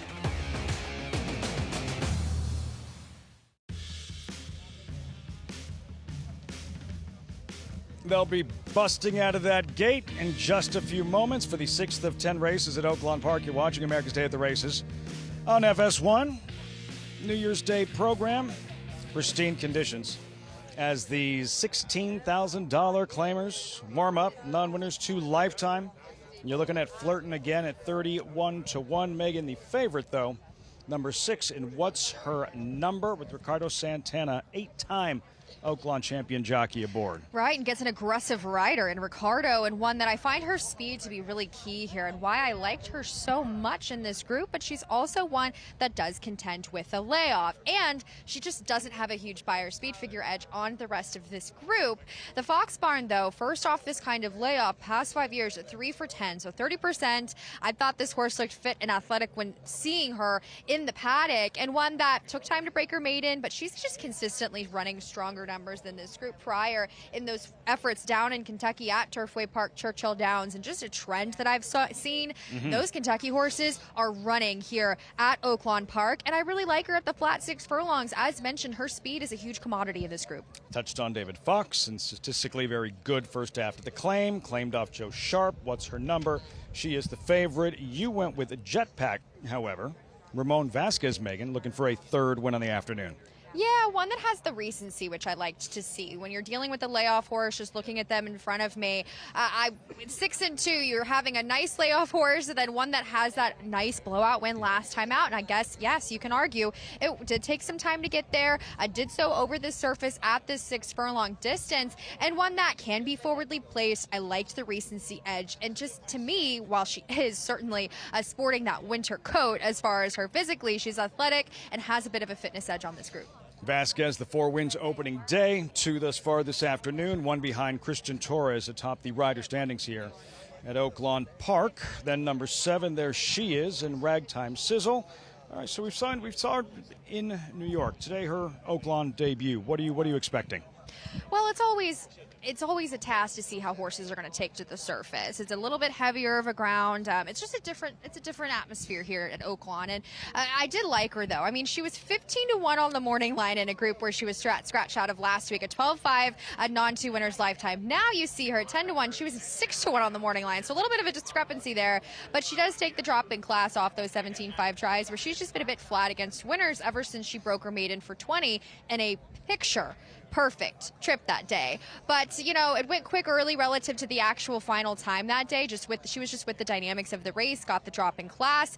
And as far as her physical and over the summer, I kind of wish she looked a little bit better. I liked what I saw from her today, especially as we're in the winter time now. They can kind of dull out in their coats, but I liked what I saw from her. The problem is she doesn't have a lot of early speed. She comes from off of it, and she often gives herself too much to do with those wide sweeping bids. So I'm hoping she finds the 8 ball as far as potentially a little bit more tactically placed. I don't think that they're going to fly early whatsoever. That's Ragtime Sizzle you were discussing. We're looking at not Sister Charlie, Sister Carly. Softer company for her today, drawn outside with Francisco Arrieta. That's the key. She does have an outside post here at the 6 furlong distance, which can be trying to get her involved in this race, and she's one that comes from off of things, doesn't have a ton of early speed, so I don't want her to get hung out to dry chasing from way far out of it. That's not the trip that I would envision, especially up there at 5-2. But you know, she hasn't had a work since, or excuse me, she's at the right level. She hasn't had a work since that November the 26th effort. So interestingly, thought that was a bit interesting. Hasn't been over the Oaklawn Park surface, either training or on track. Early on, speed figures to emerge from where? I would say the 6 is going to be forwardly placed. I'm hoping so, at least. And I think that's the game. Perhaps My Spittin' Image, the number 9, could be involved. And as well, hopefully seeing some of those inside foes, the number 2 Jetpack, hopefully be a little bit more forwardly placed. Time for the late pick 5. 6 furlong sprint, the 6th race at Oaklawn Park. What's her number? 8-5 at post time. Here's Matt Dinneman. Majestic Tornado.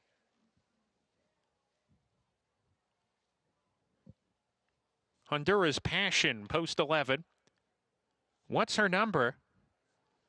And the last one to load after what's her number is Sister Carly.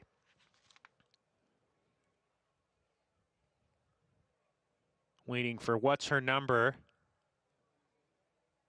Sister Carly to the outside post. Sister Carly goes in. We're ready to go. And we're off. Uneventful start.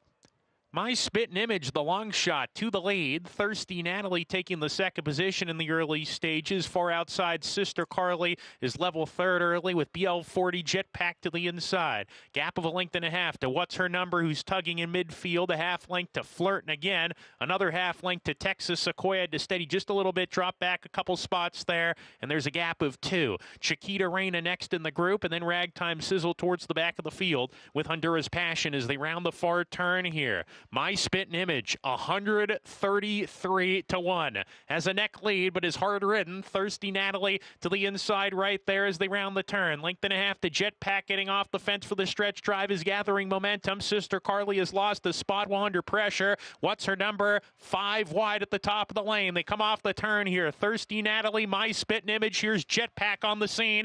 Jetpack on the grandstand side, looking to give Ramon Vasquez his 3rd. She's got a good shot to do it too. Jetpack going to the lead and opening up now. Coming on late, Texas Sequoia into 2nd along with What's Her Number. Jetpack, 100 yards to go.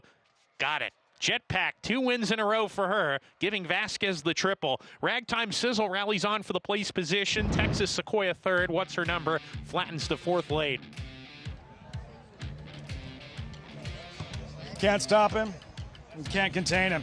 On this afternoon, on this New Year's Day program, Ramon Vasquez, 3 victories. Jetpack, well done. Megan, 7-2 at post time. Yeah, we finally got a winner there. That 133-1 shot got on the front end. But I like the fact that this horse was more involved early. Sat a pocket trip, great trip carved out there by Ramon Vasquez, who, of course, as you heard in that call, gets his 3rd win on the card. And we saw the favorite, the number 6, What's Her Number, didn't quite break with the speed we were anticipating, was sandwiched and had to come off of it. So the victor certainly got the better of trips, but it was the winner in the end.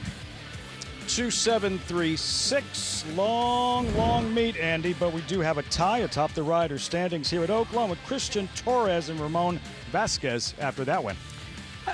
I don't see any reason that should change. I mean, there's only about 50 more days. Now, here's my question. Is it 2 separate meets?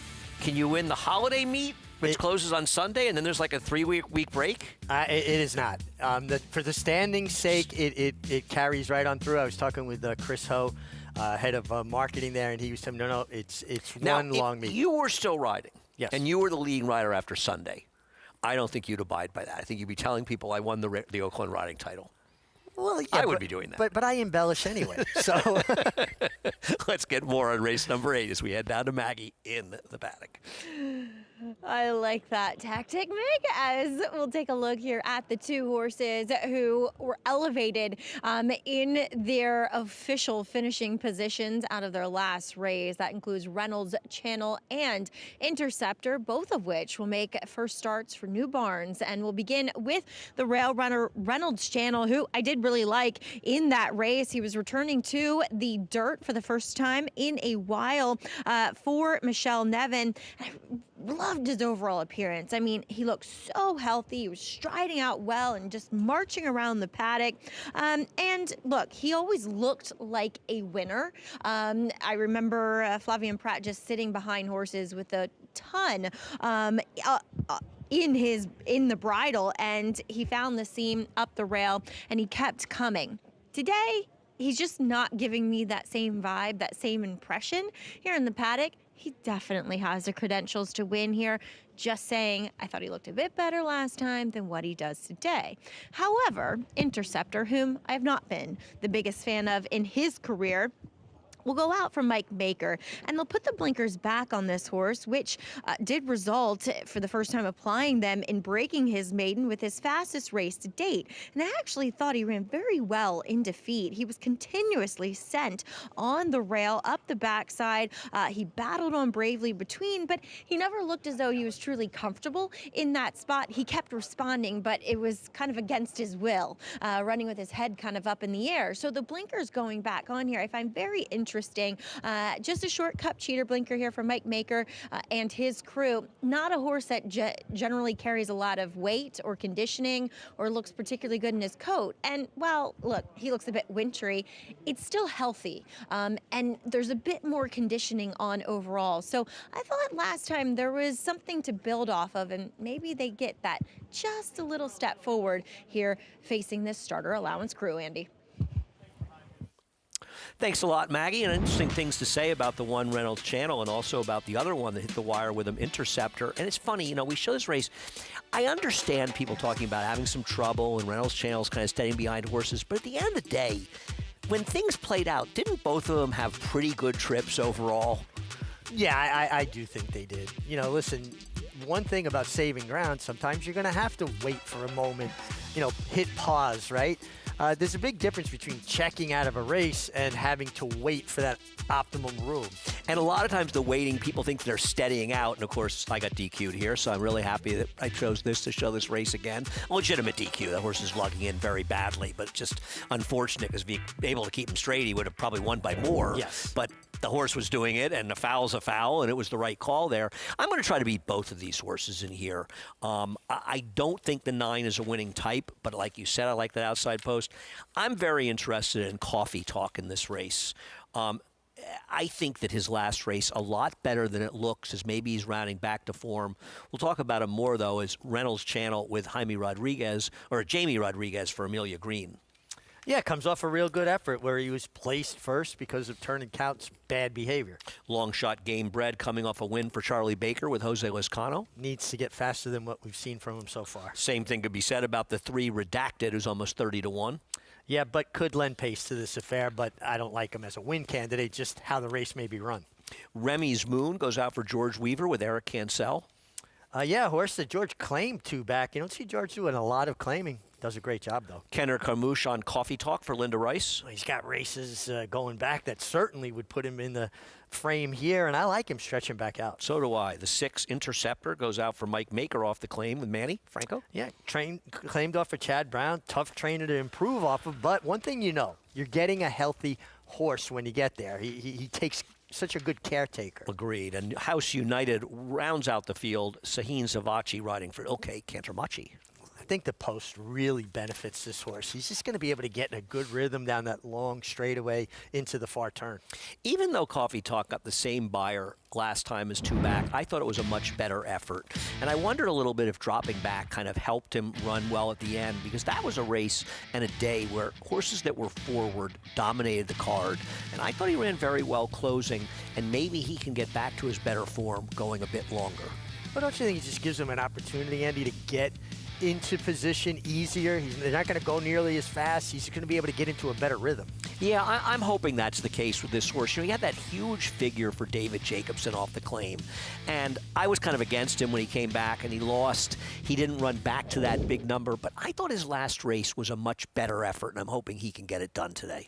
Yeah, you know, and you look up and you see a horse trotting back to the starting gate like that really good extension, the way he's using himself, getting up underneath him. I always like to see that. That just gives me confidence. If I like one, I'm going to like him even more now. Let's get more on him from Maggie.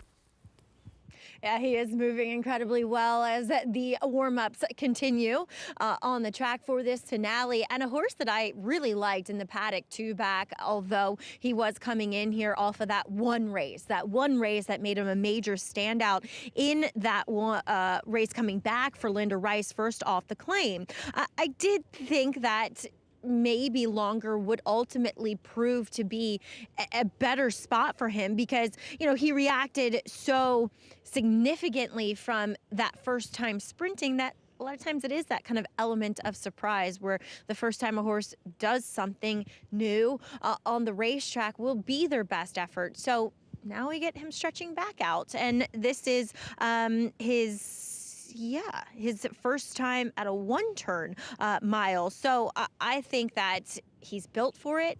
I've liked him throughout.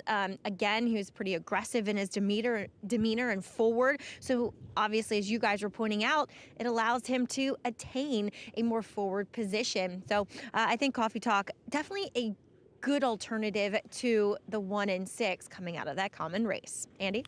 Thanks, Maggie. Let's talk a little about House United on the outside, the 9, Richie. You know, this horse was a bit against the track 2 back. I didn't think he was happy being inside. It wasn't like Savine Zavachi did anything wrong last time. My concern with him, though, is he's got a lot of hang in him. Listen, I fully agree. I'm picking him because I like the outside draw, and I'm envisioning a trip that he's going to get very, very comfortable, very happy. Then he's got to show that he wants it at crunch time. But the outside post is what absolutely led me there. You know, I had liked the 7 who scratched, and I had picked the race 7-9-5. I just didn't want to have the 9 on top. Now, at the same price, I thought the 5 would be a slightly better price. I'm ambivalent. They're the 2 I want, because not that the 1 and 6 can't win, but I kind of wanted to go away from the race they come out of. I think that's certainly fair. I agree with you. I think they both had their opportunity. They didn't get it done, and only because of the bad behavior of the winner, who was subsequently disqualified. Almost dresses it up a little more. I agree with you. I think that both of them are coming out of races where they had the trips to win it, and they simply weren't good enough. Now, the horse that beat him's not in here. The horse that beat him was a bit of a price that day, and I think both the 5 and 9 might be more competitive horses to run against. But listen, you're talking about 4 horses that are almost all exactly the same price in here. We'll see if somebody can upset them. We'll see what happens as we close out the day. Today's 8th. Chris Griffin has the call. Smooth. Coffee Talk.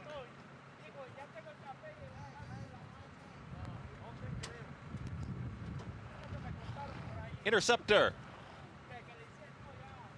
House United. Has to load. House United. Goes in. All set for the finale. And they're off. Reynolds Channel broke sharply, and in between horses, also moving on through there is Game Bred. On the far outside, as they're tightly bunched, Remy's Moon is going to move through in between horses to challenge for that early supremacy. Then comes Interceptor. Out wider is House United. So tightly packed as they come out of the chute and hook up with the backstretch, and Remy's Moon. Eric Cancel in between horses, now with a head advantage. House United stalking second, and they are lined up in behind the top duo. Interceptor is now taken third, is out wider about the 4-path. Tightly at the rail is Reynolds Channel. Backing up is Game Bred, is only 2 off the leaders, as Coffee Talk is also progressing. 24 4.13 for that opening quarter mile. The leader, Remy's Moon and House United, they still go at it. Reynolds Channel is drafting right in behind them for Jamie Rodriguez, is now a close-up third. Just behind them, Game Bread starts to move. Here comes Red Acted. It's a wide run for Coffee Talk, and losing ground there was Interceptor as the trailer has 3.5 to make up on a 48-second flat half-mile time. Remy's Moon continues to duke it out here with House United. Here's the move from Coffee Talk. Jamie Rodriguez, Reynolds Channel at the rail, just steadying, waiting for a seam as they reach the top of the stretch. House United in between horses. Remy's Moon still nowhere to go. Reynolds Channel is boxed in at the rail. Center of the racetrack is Coffee Talk. Here comes a run from Game Bread down the center of the racetrack. Now Reynolds Channel found the seam and is now burst on through. Reynolds Channel, Game Bread, these two go on together. Reynolds Channel trying to hold off Game Bread, who is making up ground late inside the final 16th.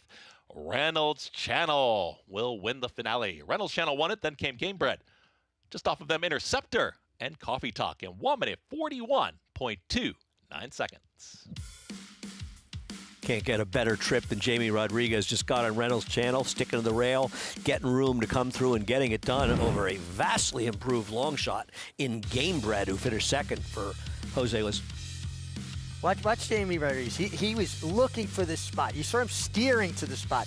There's not a lot of room there just yet. But once he got in there, you could see his horse level off and kick on. Jamie Rodriguez has made a nice impression coming back here. He had the bug here. It took him a while to develop. I think he is such a vastly improved rider. I agree. And a lot of people are talking about it. I've talked to trainers who have just really good things about the way he's riding. Chad Brown was talking to me about it a few weeks ago and saying how well he thinks he's riding coming here. And I agree. You know, he doesn't panic. He sits in there and waits. And you had said to me here, the one's got horse behind horses, because you and I both like the 5 and 9. And frankly, neither one of those horses finished at all in here. A little bit wide or not. They had no excuse to run as badly as they did. This horse got through and got it done. And I'll tell you, Game Bread, Jose Lozano for Charlie Baker. Charlie Baker seemingly coming a little alive as this horse ran very well. It's a huge improvement for him. Yeah, you know, Charlie Baker went through a little bit of a period. Things weren't clicking and, you know, wound up pulling out a really good year last year, winning 40 races and 21%, and continued on here. This was a vastly improved effort from Game Bread. Horse really, really ran well. A much faster race for a horse from a buyer figure standpoint and from a competition standpoint. He really didn't belong in this race, and he almost won the race. I'm not sure he didn't run the best race when you consider the good trip the winner got. Well, the winner got to save all the ground while he had to circle up through no fault of his rider, just the way things played out.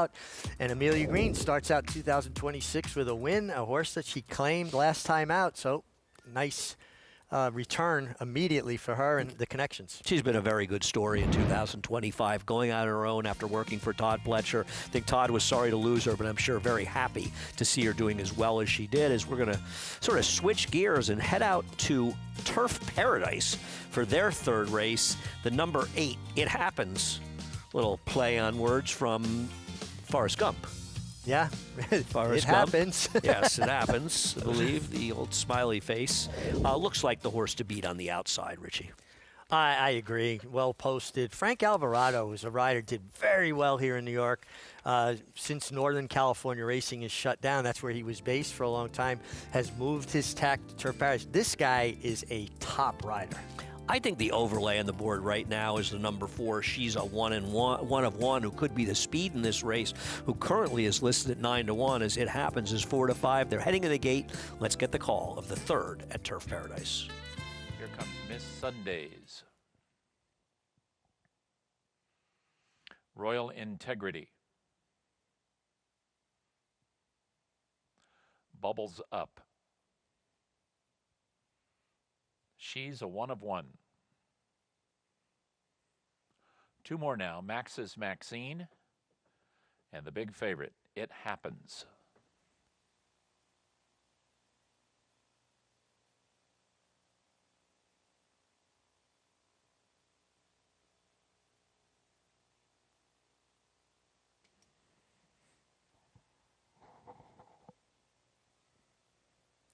They're at the post.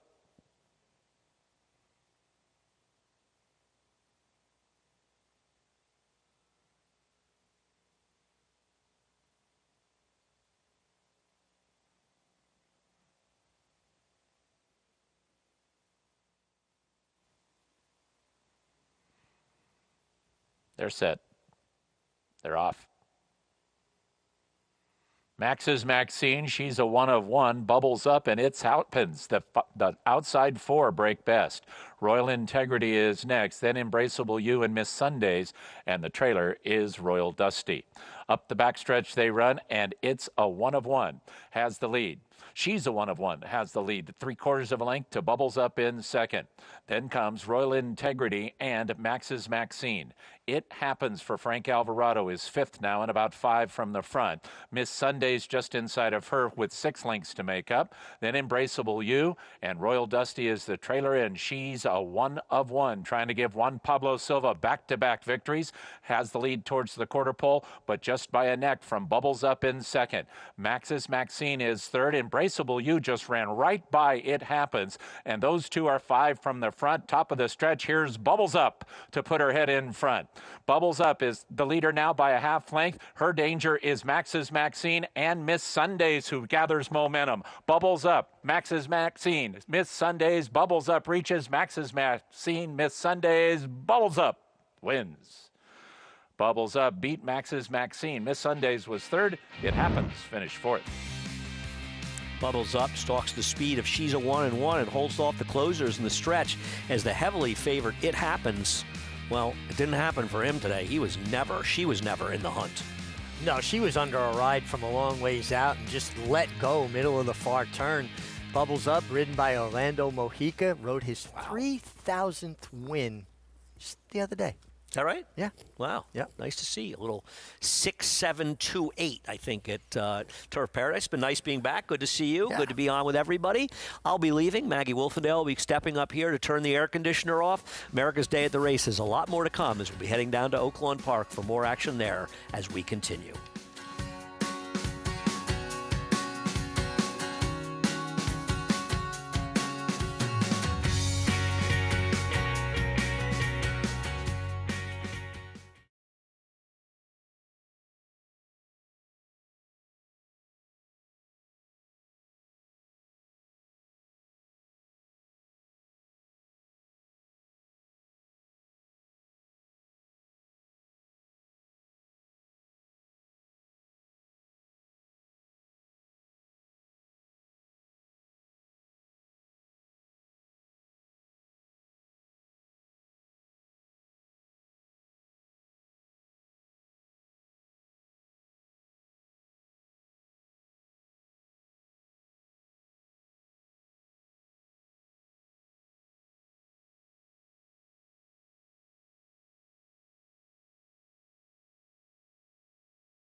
Great to have you with us.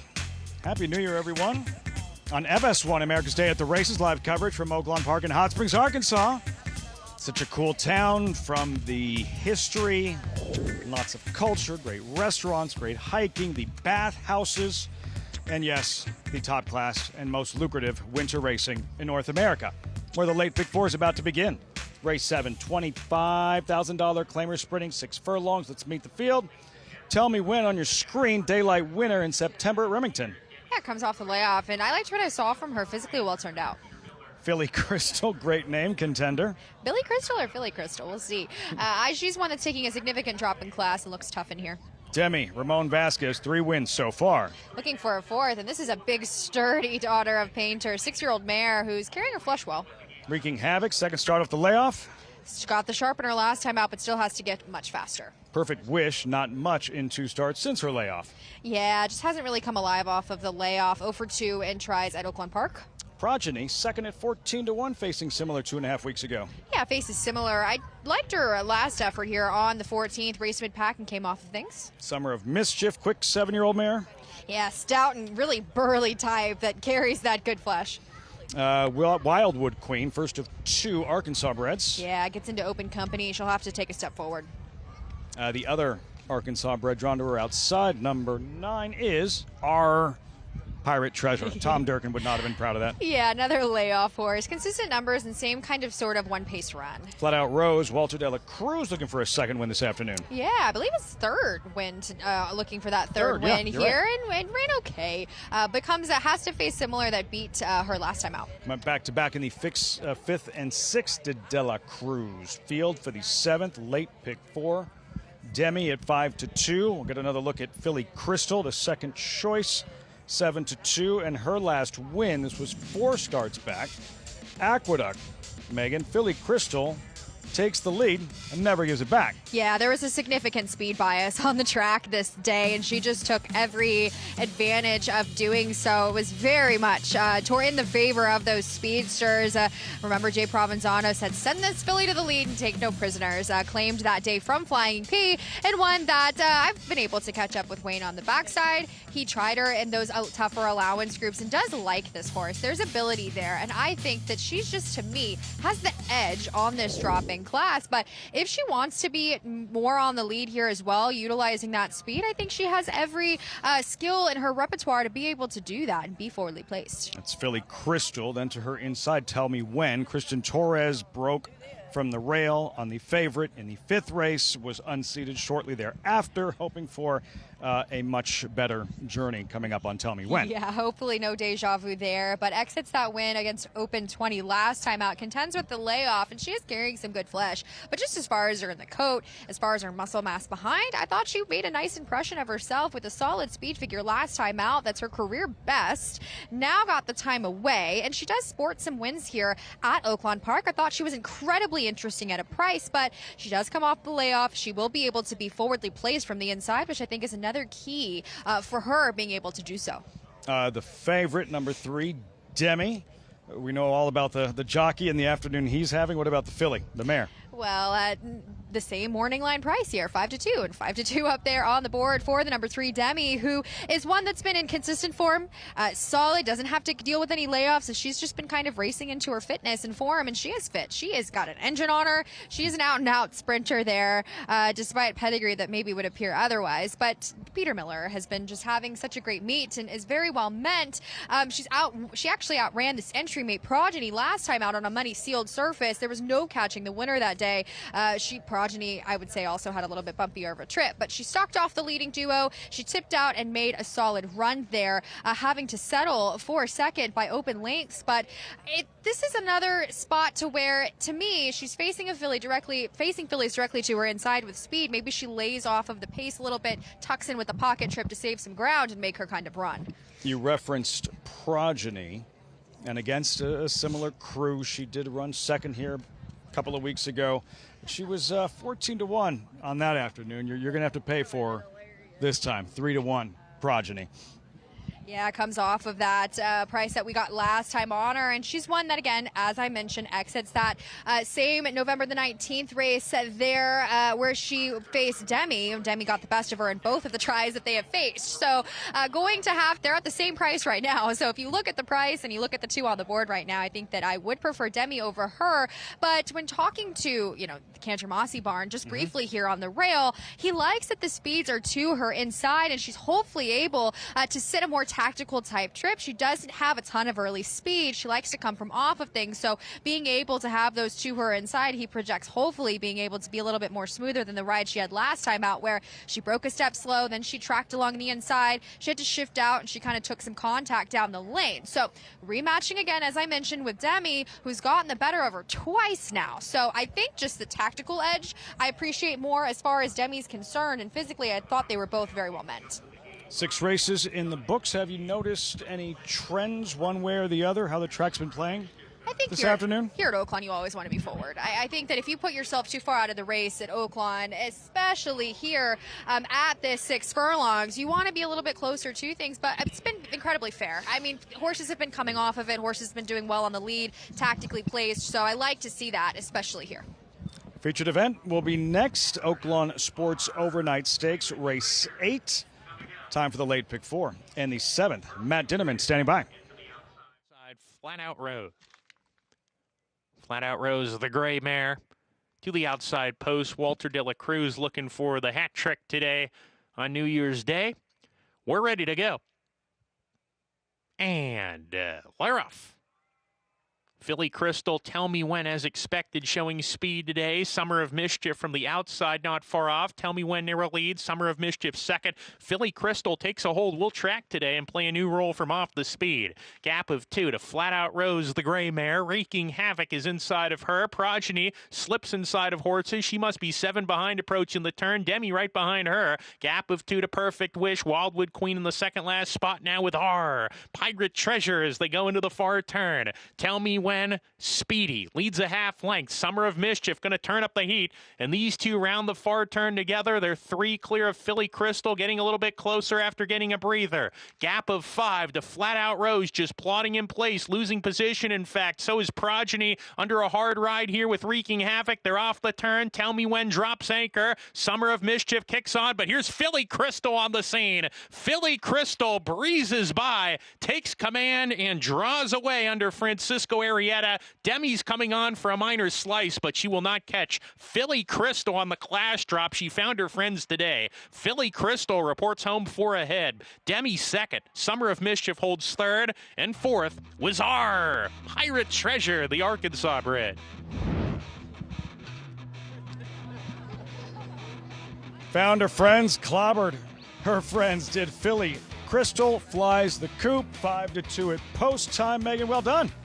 Thanks. One that just the precipitous drop in class. She was just better than these horses, and I liked her being able to sit off that duo of speed as far as them kind of the pace well behind her at the finish line, and she just sat a perfect trip under Francisco Arietta, and she looked fantastic, dappled out, really doing well, and of course at the right spot here on the drop out of much tougher allowance foes. Francisco Arietta checking the big board, wondering if anybody was coming. Nobody would be close in the end. Crop uncocked. Philly Crystal right here engages the leader and quickly overhauls her, Megan. Oh, cruises. And it's always, I mean, that's that perfect type of American classic dirt racing trip, right? You sit off of the 2 duo of speed right in front of you. She saved ground. Picture perfect trip. Still had tactical speed. Didn't need the lead as she got it back at Aqueduct and just ran great today. Running away and hiding. What a great name, Philly Crystal. 2-3-7-9 in the 7th Oaklawn Park. And when we come back, Joel Rosario, star Dominican rider, Hall of Famer, a date with Serafia in the New Year's Day feature at Oaklawn, plus the Ride Universe and Saturday's Smarty Jones. We'll be right back. Philly Power to the front at the 60 pole, very clear. And going to take the man to sprint, but Elite Power does it again. 75 and a half. In the back, 550,000. Thank you. We're down. I'm going to get down anybody else ground and get all through. Well done. $1,050,000. $1,050,000 and a half. $1 million, Blake. Thank you. Juddmonte. You bet with NYRA Bets. Bet any track, anywhere, anytime. Download the NYRA Bets app to play today and get a $200 deposit bonus. Watch live horse racing. Get expert picks. Boost your bankroll with weekly promotions and hone your handicapping skills with exclusive tips and tutorials. Download the NYRA Bets app now. Sign up now to claim your $200 deposit match bonus. You bet with NYRA Bets. But it's all Pinehurst. Grade 1 winner at 2. Very impressive in the runaway Delmore Futurity. Graded stakes winner at 3. Pinehurst so gutsy. The highest earning son of Twirling Candy. Pinehurst lasted home to win it for the United States. Bred on the same cross as Gunrunner. Pinehurst, standing at Womack.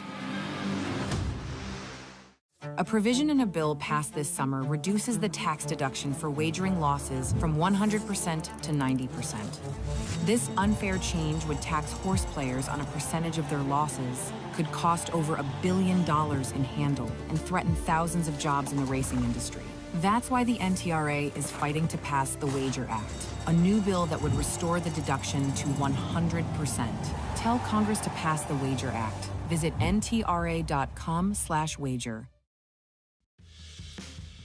Hello and welcome back to America's Day at the Races with live coverage from Oaklawn Park, little turf paradise, and we called it a day on the Big A. That's why I'm up here now. I'm Maggie Wolfendale joining the desk here with Richard Migliori, and I gotta say, I don't know what Andy was talking about with the air conditioner being on. Did you turn it off? As soon as he left, I turned it off. I just put it on so he'd be cold. Little torture. But no. Happy New Year. Happy New Year and to you too. Great to be on the desk with you. Yeah, and wishing everyone out there a happy and healthy 2026. It started that way, of course, here for Amelia Green and Connections. Taking the finale here with Reynolds Channel was elevated via DQ. In the race, she took him at him for 50, comes right back and wins the starter allowance, Meg. Just crying out for room from about the 3/8 pole. Jamie Rodriguez saw the spot, steered him, guided him down to the inside, and was able to slip through. What a terrific ride. Big effort from the two game bred who had to circle up, but that was a far improved effort from him. I've been impressed with Jamie Rodriguez. I love Jamie. Well, first of all, I love his personality. He might be one of the nicest guys in the room right now. Yeah, really, great personality, great work ethic. You know, he was here as a younger rider. Yep. He has improved really markedly since then. I have a great picture of me when he was a bug rider, and him and I breaking out of the gate together. Really? Yeah. Did you smoke Yes, them? of course. I knew out of the gate. It's my claim to fame. Reynolds Channel 5-2 in the end over Longshot Game Bred Interceptor settling for third. Official results of Aqueduct Race 8 there as we turn the page and take a look here at Oaklawn. It was their 7th race as we saw Wayne Potts back in the winner's circle as he has been doing very well since taking his stable to Hot Springs as Philly Crystal. She dominates. She did dominate, and she rated just off the pace, always traveling like a winner under Francisco Arrieta last season's leading rider at Oaklawn Park. Never looked like she was going to lose. As she defeated the 6-5 favorite in Demi. 2-3-7 officially over in race 7 at Oaklawn. Their feature coming up next. It is the Oaklawn Sports Overnight Stakes, mile 16th on the main track. Takeout number 3 carries Kiss, and currently a heavy favorite dropping out of Graded Stakes Company. Flavian Prada aboard his lone mount of the day, number 6 Lemon Zest. Brad Cox and Godolphin, though possibly standing in her way is Serafia, as Joel Rosario will take the mount for the first time. And Richie, it was announced that Joel would spend the winter at Oaklawn. He hasn't been there that much. He does have 2 wins from 10 starters, but he has a big weekend lined up to pad some of those stats. He's got some nice stakes mounts over the weekend, and you know, Joel is obviously a world-class rider, a Kentucky Derby winner, Hall of Famer, and his agent Ron Anderson decided this was the right spot for him to be this winter. He, of course, had a good weekend in California, winning the Grade 1 Malibu with goal-oriented, but he'll be on Obliteration coming up this Saturday in the Renaissance Stakes, $150,000 sprinting for the newly turned 3-year-olds. How about Obliteration returning to the main track? Mig, out of 3 starts, 2 wins and a second. Yeah, and listen, he broke his maiden by nearly 8 lengths. He came back to win the Sanford by better than 10 lengths. Then he hooks a horse named Ewing. And they were 12 lengths clear of the 3rd place finisher in the Saratoga Special. And then they decided to go to the turf. Now, obviously, he handled the turf, but his dirt races, to me, were far and away superior to that. I guess they were thinking, Maggie, that he's a sprinter. Yeah. And for us to take advantage of, first of all, the big purses at Kentucky Downs. That was a nearly $1 million purse in the juvenile sprint on turf. And the Breeders' Cup, I guess that was the thought process. That's our chance to win some of these big races with him. And you know what? He didn't disgrace himself in those turf sprints either. So I think they are, doing what the horse has shown he can do best, including winning that Sanford with a 91 Beyer speed figure. He will be a tough one to beat. But Joelle, in the kind of headlining feature of the weekend, the Smarty Jones, he'll be aboard Universe for Ken Peak, guys. Yeah, Maggie, what could be a very productive weekend here to kick off the new year for star jockey Joel Rosario. Aboard Universe in the Smarty Jones. Megan, Universe, what should our viewers know about him? How legit, how serious of a 3-year-old prospect are we talking about?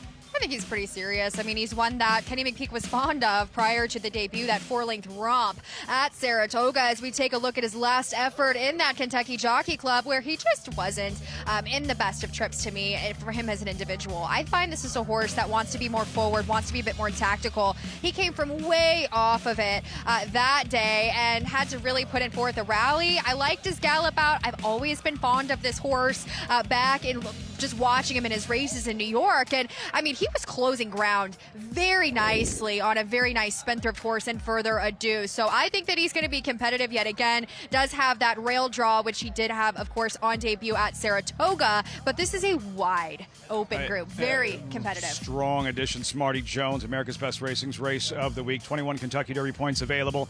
10 to the winner. Number 5, Rancho Santa Fe. 5-2 morning line favorite. Rancho Santa Fe, why has he been installed as the favorite for the Smarty Jones? He's undefeated around 2 turns, and there are a lot of horses stretching out in distance. That's a big key factor. Of course, Universe is 2-turn checkmarked as well. But Rancho Santa Fe, to me, is a more workman-like contributor here. A son of Tappet, he's got a lot of size and scope. The distance isn't going to be his issue, but he kind of reminds me of some of those Brad Cox horses, maybe like Essential Quality. He just does enough. He's not going to win by open links, but he's kind of that grinder type that kind of builds his momentum through his races. But he's been pointed to this start from the connections from kind of this is the right spacing. They've methodically placed him here, and hopefully he'll be able to be tactical, but one that has really grown up physically and in the right kind of form coming into this race. It's the most lucrative road to the Kentucky Derby through Hot Springs and all leading up to the Arkansas Derby. This trail of 3-year-old races. It all gets started on Saturday with the Smarty Jones. You see it right here on America's Day at the Races. Those 4 stepping stones en route to the first Saturday in May. Speaking of the money, Southwest, Rebel, Arkansas Derby, all worth more than $1 million. But first things first, the Smarty Jones on Saturday. Who's it going to be, and what's turned out to be a productive prep in recent years? Remember, we saw Catching Freedom win the Smarty Jones, Megan, an eventual Louisiana Derby winner, and did more than hold his own in the Run for the Roses. He did, and he's one that we will actually see run this weekend in an allowance group. So it's really fun to see these horses come back here at Oaklawn Park. I've always loved Catching Freedom. He's not a Morning Glory, but we'll be interested to see how he runs there. But this is a competitive, lucrative road to the Kentucky Derby, as mentioned, and it's already attracted some strong fields just in start number 1 here. Smarty Jones on Saturday. Again, you'll have it right here on America's Day at the Races. Much more coming up from Oaklawn Park as we send things back to Maggie and the Meek. And Levite, looking forward to having you and Megan out there to cover the Smarty Jones. And Meg, as you and I take a look at this $250,000 road to the Kentucky Derby going a mile and a 16th, as I said, it really feels like it could be anybody's race. Maybe outside of the 2, Baytown Dreamer, horses coming from every direction make it an interesting affair. Well, it really does. I mean, you've got horses trying dirt for the first time. Obviously, Boca Beach Club stretching out, who, has run well sprinting, was just recently ran in the Advent sprinting and ran well. Marcassi has a horse that's, coming Never from been on the dirt. Never been on the dirt. He's also got another one that Florida bred that dominated one of the Stallion Stakes there. Yeah. So very interesting universe. He's got a great draw inside, and he's already shown he's quality. He's grade 1 placed already. And Tom Amoss sending out Oscar's Hope, I think, is very interesting, too. He was another blowout winner up in Saratoga. We are at post time at Turf Paradise for their 4th race in here, as we are looking at 5-2 on number 7. Wood Ceiling will come off of a considerable layoff, kind of participated in some of those stakes up in Canada for Robertino Diodoro, son of Gunrunner. Yeah, up in Western Canada, Wood Ceiling, Orlando Mojica has them out. Just recently rode his 3,000th career win.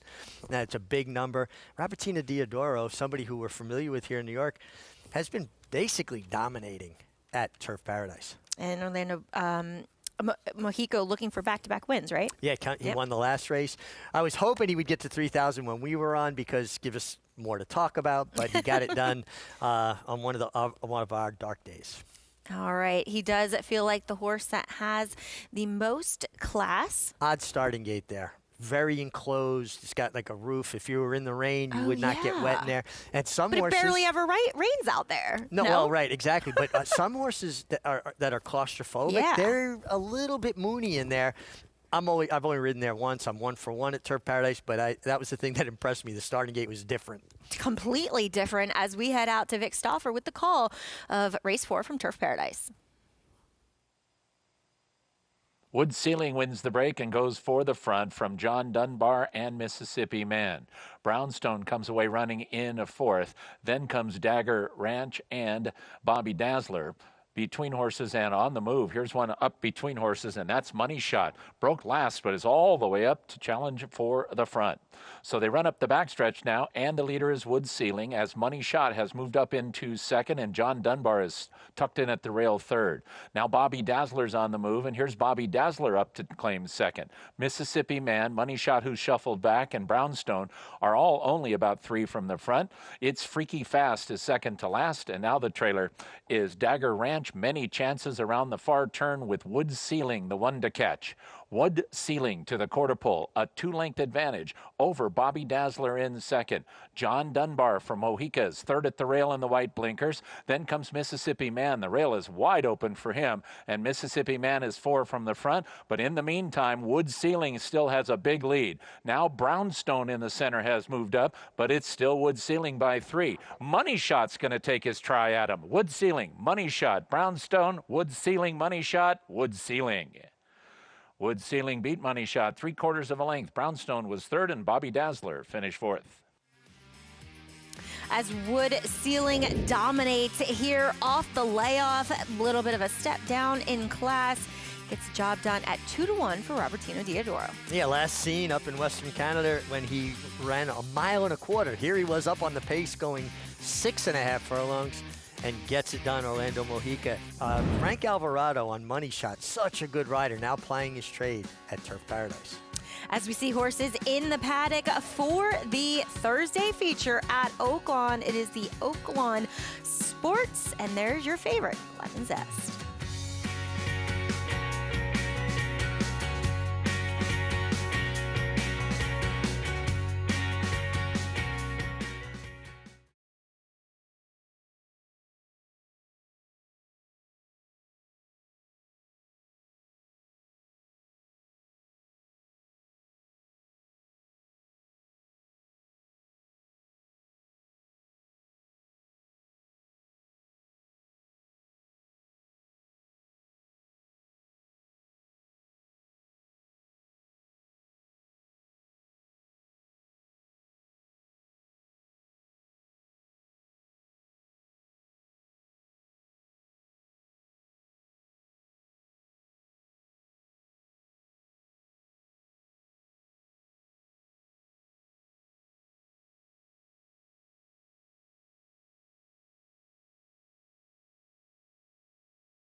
Thanks for tuning in to America's Day at the Races here on FS1 as we see Wood Ceiling in the winner's circle. Gets the job done here for Orlando Mojica, Tina Diodoro, and Norman Tremblay and Janet Kropp as the favorite returns 660, Meg.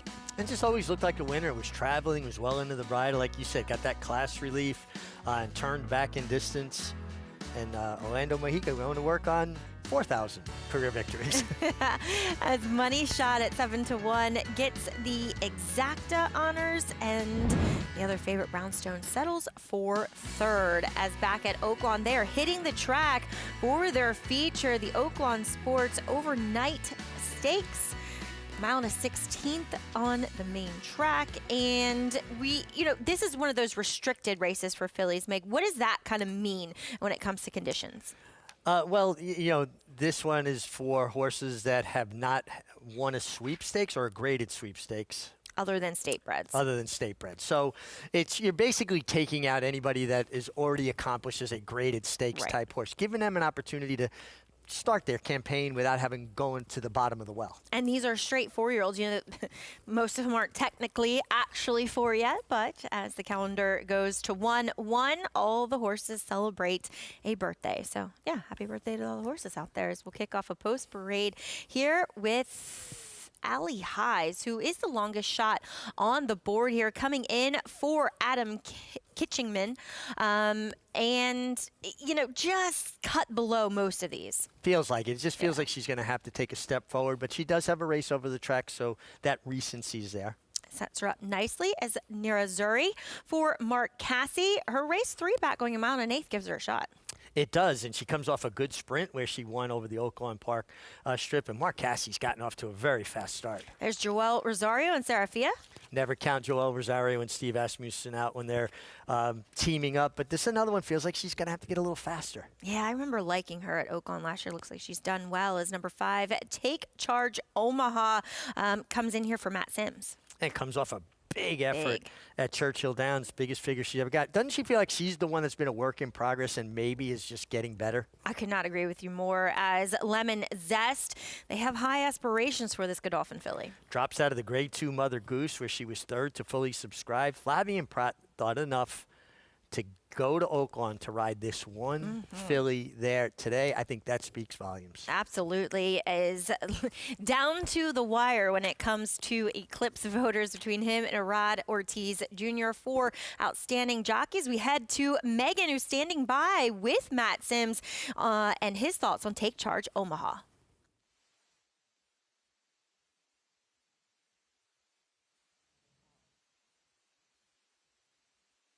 To claim $50,000 and now here in Stakes Company. Yeah, she's really just taken to our program really well. It's not like I really looked at her physically before I claimed her, but got blessed with that. I loved her on pedigree. I tried her on the grass, thought pedigree liked it, and she just excels at 2 turns. We pointed for this race for quite a while now. For a couple months, we've been pointing for the spot. So we knew we were going to try to get here if she could knock out that other than condition in Kentucky, and she did very impressively last time. So if she carries that form here today, I think she'll be tough to beat. Shorter field, compact, and she's one that's kind of come from off of things. Where do you find her tactically with a rider like Louis aboard? Louis, it's Louis Sias. You're not going to worry too much about that. She won a starter for us at Churchill. They went 3/4 and 14. She laid 5 lengths off of it and still made a big run and won by 3. It's up to Louis how far he wants to be back. I say he'll lay probably 3 lengths off of it and make his move on the outside. Well, you've done a fantastic job with her. She looks incredible in her best form. Good luck. Thank you. Appreciate it. Maggie?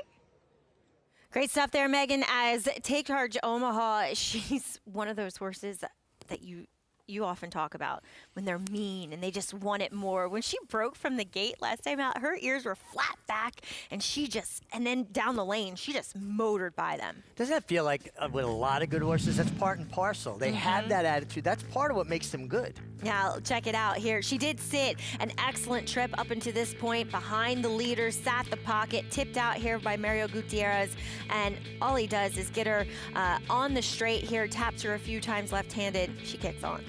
She really levels off nicely, and to put this kind of separation this quickly after going a mile and an eighth, I think this is a horse just on the improve at the right time. I could not agree more. Does she have it in her though to beat your heavy favorite? I think so. I think her last race kind of really pointed it out, and the fact that getting to distances that she's more comfortable with, learning the game. Sometimes it just takes horses a while for that light bulb to go on, right? They know their job, but they don't have a full understanding of how to go about it. That last race was by far and away a professional effort. As you are taking a look there on track at Lemon Zest, 3-5 and holding strong. Flavien Prat in to ride her Lafitte. Megan, what do you see as you are up close and personal with this field? These newly turned 4-year-old fillies, Maggie, on this New Year's Day feature, the biggest day of the afternoon. It's always exciting, but even more so the presence of Lemon Zest because of what this could be the start of moving forward for the Godolphin homebred, Megan.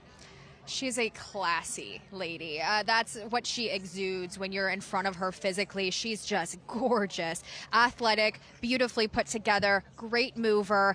She just walks like a cat, and she's one that she just exudes that Godolphin homebred class, as she, of course, is a daughter of Nyquist there. She ran, I think, a solid race last time out in the Mother Goose, where she was tracking the pace early. She was up on top of things, and, of course, fully subscribed. Drew away to win that day, but she came back to flatter that form. Looks like a real runner for Chad Brown, and that was in a grade 2. Now she dips down to an overnight stake that they've been shooting for, as this is a unique condition per Brad Cox. This was the plan all along. Absolutely, and it's one that it's the perfect stepping stone to see, okay, is she going to dust this field? Is she going to be that classier type filly that we can really pinpoint some of those graded stakes, not only here at Oaklawn, but for those fillies and mares as we approach a big Derby weekend coming up later this spring? And as Mig mentioned, Flavien Prat comes in and rides her and her alone. Not flying in to ride her just with this one race in mind. Exactly. Flavien Prat. I told him, I was like, you're far too busy this weekend. You're overbooked. Overbooked here. It's a good problems to have. Star jockey Flavien Prat. What an incredible 2025, and looking to get started in fine fashion aboard the heavily backed favorite in this upcoming Oaklawn Sports Overnight Stakes. But it is a horse race, Megan. Who has the most upside to potentially pull off the upset? I think the 5, Take Charge Omaha, is the other horse in my brain who, as you saw that replay, she just was set down for the drive, and it's not like she beat a weak allowance field whatsoever. It was a strong group, and she is just a strong mare. Incredibly well turned out, well managed by the Sims barn, as you saw there earlier. I couldn't get over the way she looked physically.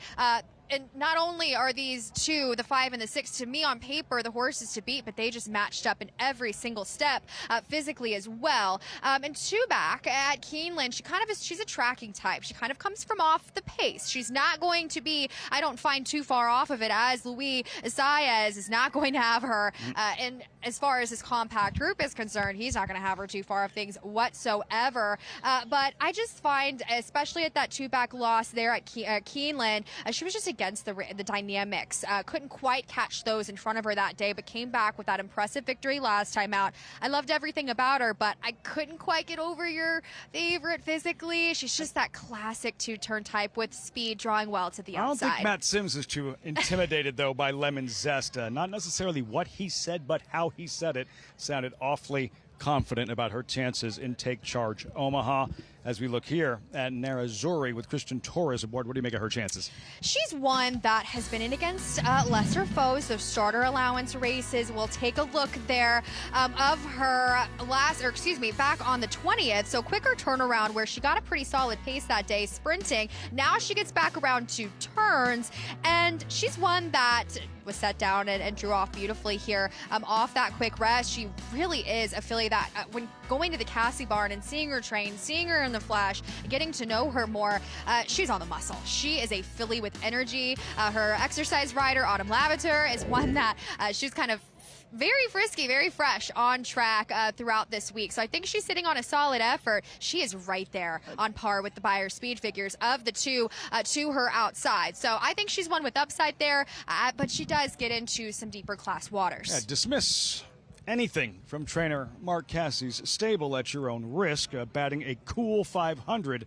the first few weeks of this holiday meet winding down this first weekend of the new year. Everything he's been touching has turned to gold, and he has actually set his career best earnings record in a just marquee year for the barn there for Mark Casse. So leave him out at your risk. You're getting 5-1 on a filly that has just as much. As in terms of just looking at her on paper, she matches up very nicely with this group, and just from gauging from where her mind is at, I think she's sitting on business. Could be one to spice things up there. Race looks different from when it was drawn. The absence of Carrie's Kiss, number 3. She was very quick. It looked like Lemon Zest could track just off of her in the early stages. Now, with the absence of Carrie's Kiss early on, are you expecting to see Flavien Prat to let Lemon Zest go after the lead? Well, a part of Flavien's game is when he knows he's on the best horse in the race, he's not exactly going to take back, or she's got the speed, she draws well. I'd imagine she's going to be forwardly placed, as mentioned, with some of the speed coming out of this race. But I landed on the number 6, Lemon Zest. I'm eager to see her potentially take a step forward, but I thought this was a pretty wide open but compact group. Lots of excitement, curiosity to see what she does. And now her 4-year-old debut, Lemon Zest, odds on with Flavien Prat and that Godolphin Blue for trainer Brad Cox. Time for the New Year's Day feature, the Oaklawn Sports Overnight Stakes. It's post time. Here's Matt Ditterman. Lemon Zest to the outside. Go again. We're ready to go in the Oaklawn Sports Overnight Stakes. And we're off. Lemon Zest broke cleanly enough. NYRA Zuri a little bit quicker. She's in front early. Serafia takes the second position. Take Charge Omaha is 3 wide. Lemon Zest going to get in a good gallop off the leading trio and getting over towards the rail. Alahi's the trailer alongside of her as they go into the first turn run. NYRA Zuri leads the charge. A length in front. Serafia backs away. Will track in second.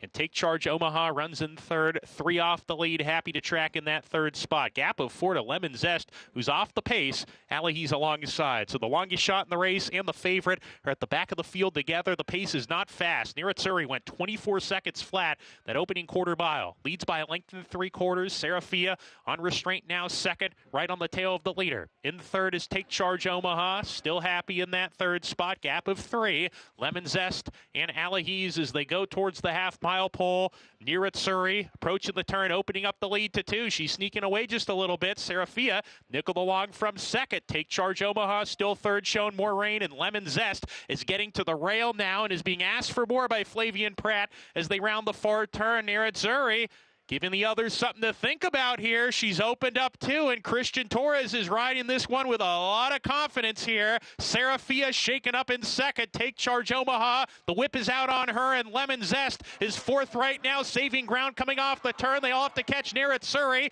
who comes down the lane with a 2.5 length lead as she increases that lead. Serafia trying to run her down, but she's still second. Take Charge Omaha on the wrong lead. Lemon Zest never picked up her feet.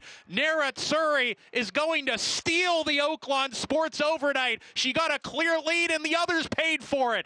NYRA Zuri, Mark Casse continues to fire all cylinders here at the Oaklawn meet. Serafia second, Lemon Zest third, then Take Charge Omaha, Alahi's. Takes command right from the beginning. NYRA Zuri, wire to wire in the Oaklawn Sports Overnight Stakes. Wow. Wow, indeed. And in these compact fields, when you're able to assume that just easy, comfortable lead, slower fractions here that she got to steal away from this group. And as you can see here, you kind of saw the 5 and the 6. They were trying to quicken. They were trying to put forth run. You'll see the 5 angle out there. Flavien chooses to save a bit more ground. And it just didn't work out for either of them, chasing home a loose lead, or where it was kind of a merry-go-round race. We didn't really see a lot of movement from anybody as the 5 eventually kind of faded after putting forth that run as far as position. But man, the Mark Casse barn, everything as I mentioned, has been turning to gold for them. Don't watch a lot of horse racing. Taking a little more interest, watching more racing with us here on FS1 from Oaklawn. You want to gauge how much gas is left, how much a jockey has underneath him. This is the perfect race. What you can learn from top of the stretch, you can see the 2nd, 3rd, 4th place finishers. All of those riders were encouraging their mounts to pick it up, to give them their best at that moment. Christian Torres was still as a statue with NYRA Bets at the top of the stretch. He was. I mean, she was in cruise control, always traveled like the winner, as you'll hear us say, when she just wasn't exactly set down for any sort of... She really did it on her own. She pulled off, got away with those comfortable fractions, and they weren't able to catch her late. She was certainly the best in here. Yeah, and Maggie and Mig, that's one part of the story. The other is just the sheer disappointment from Lemon Zest, much farther back early on, and you could tell she was no threat to the leader rounding the far turn. And Lafitte, Mig mentioned it. When she came out of the gate, Richie, she took a slight bobble, which threw her leads off a bit. Yeah, she kind of bobbled, looked a little awkward, and when she got up, she was on her left lead. On straightaways, you want to be on your right lead. Took her about 50, 60 yards to sort herself out, but to me, she never looked comfortable after that. She never traveled. Yep. She, obviously Flavien Prat having to go to plan B or C at that point decided to try to save ground, get over, and she just never responded, especially when Christian Torres was so aggressive with NYRA Bets, and they just dominated. They did, but it shows you speed is always dangerous. And the fractions they set, basically they went 24, 48 and a couple, then got a nice breather in there, another 24 and change. This filly basically threw down 12s and change the entirety of the race. It was very impressive, as we'll see if we get another impressive win. We take a look at the Jerome as My World. He's coming back off of a win in the Nashua, first start as a 3-year-old.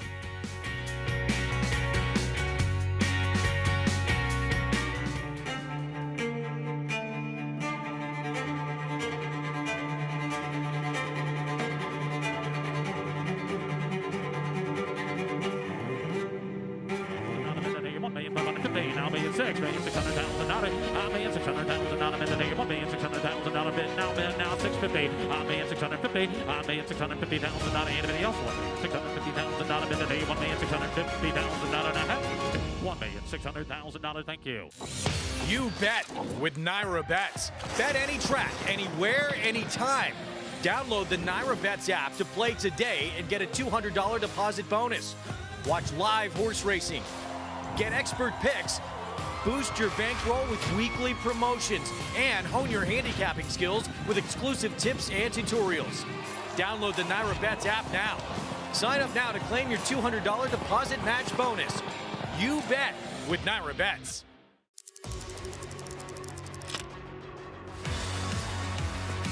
And it's lights out, locked, pouring it on, running aggressively through the stretch to win by 7 easy lengths. Here is Locked. Locked racing by on the outside for the lead. Locked, the wine steward, it is Locked. Here comes Locked after Mulligan. Locked catching with every single stride, and Locked will win the Cigar Mile.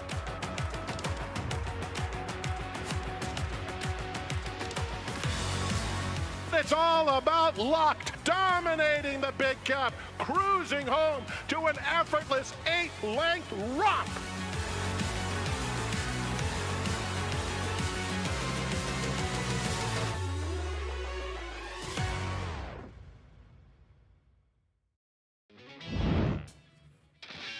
Welcome back to America's Day at the Races. We have horses approaching the gate for race 5 at Turf Paradise. We'll take a look here at the field at 7 going postward as, welcome back to the show. It's Maggie Wolfendale and Richard Migliore here in New York. Lafitte Pinkai and Megan Burgess out in Oaklawn. We kick things off with Go Go Sadie. Oh, it'd help if I got to the right race. That's okay. Go to the 2 next. 2 bar. All right, this is it. 2 bar, Frank Alvarado for Dan McFarland. Certainly a player here. Yeah, did not like the turf last time, as off of a long layoff is Lots of Lace. Off of a layoff with a lot of speed. I always find it's harder for horses like that off of layoffs because they run the whole race. Right, as Dad's Estrella will come in here too after a second-place effort last time. It should be lurking from just off the pace. I think fits well in this spot at 8-1. Here is 8-time winner number 5, Peppermill. Yeah, certainly a winning habit, 8 for 30. Another one when does best running Peppermill, speed. Year to the day layoff for number 6, Arizona Reina. That was by design. Another one that adds speed. I think there's ample speed signed on here. Yeah, is number 7 is Stay Sassy. Maybe the one that benefits from things heating up. Well, yeah, and dropping out of Stakes Company against at Emerald Downs, get some of them against Washington State Breds, but a decent effort last time at Turf Paradise and well posted on the outside. It does feel like they have the right 2 in here. It's just the problem for your, now second choice. They're very close in the wagering between the 5 and 7 is, like you said, Peppermill's going to have to likely deal with some other pace contenders here. And will she respond as favorably? But you can't scoff at her record. No, not at all. Again, 8 wins, 8 seconds, 5. She's one of those what I call lunch pail horses, right? She just shows up, does her job, goes to work. But I think her style could compromise her a touch here. And Stay Sassy coming in here with a bullet drill, best of 21 in the morning as she is second off the layoff. Felt like her last race set her up well. Yeah, and again, maybe the right style, too, for the way this race looks like it's going to set up. 7 to 5. I thought there were a couple of other interesting horses in here that maybe not win candidates, but I think you might want to use underneath, including the 2 bar and the 4 horse, Dad's Estrella. I think actually has a little bit of a chance if they go crazy on the lead to pick up some pieces and get a check anyway. Well, right. I mean, 2 bar, 3 back. That race would destroy the field. Yeah, but where did doesn't that feel that race is such an outlier? I mean, there's not another race on her form that comes anywhere remotely close to that. Nowhere near it. That is crazy. She was forwardly placed going a mile at Prairie Meadows, though. Is coming off of a layoff, kind of her first one ever, it would appear. So maybe a little bit of freshening will do her good. Yeah, and she is currently 7-2, so your 7-1. It is an interesting point, though, what you just brought up, right? When she started her career in August of 24, she basically has not had a break all through that time until September of this year, and now gets a freshening, looks like coming in. And I love when you see those stamina building works. Last work, 3 quarters and 13. Her really fast work, 3 back, and then kind of slowed the tempo down. I like her work pattern coming into this. Yeah, it looks as though she should be fit and well prepared for this start back for Dan McFarlane. And as you said, Frank Alvarado in the irons back to dirt, her preferred surface as we head out to Vic Stauffer with the call of race 5 from Turf Paradise. Arizona Reina and lots of lace.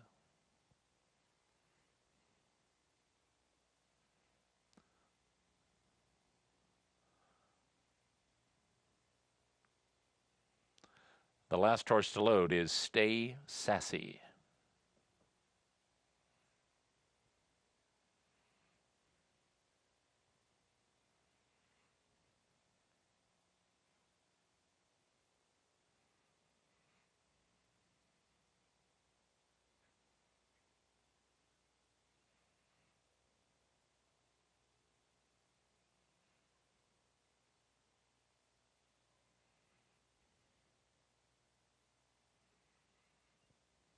Lots of lace is ready.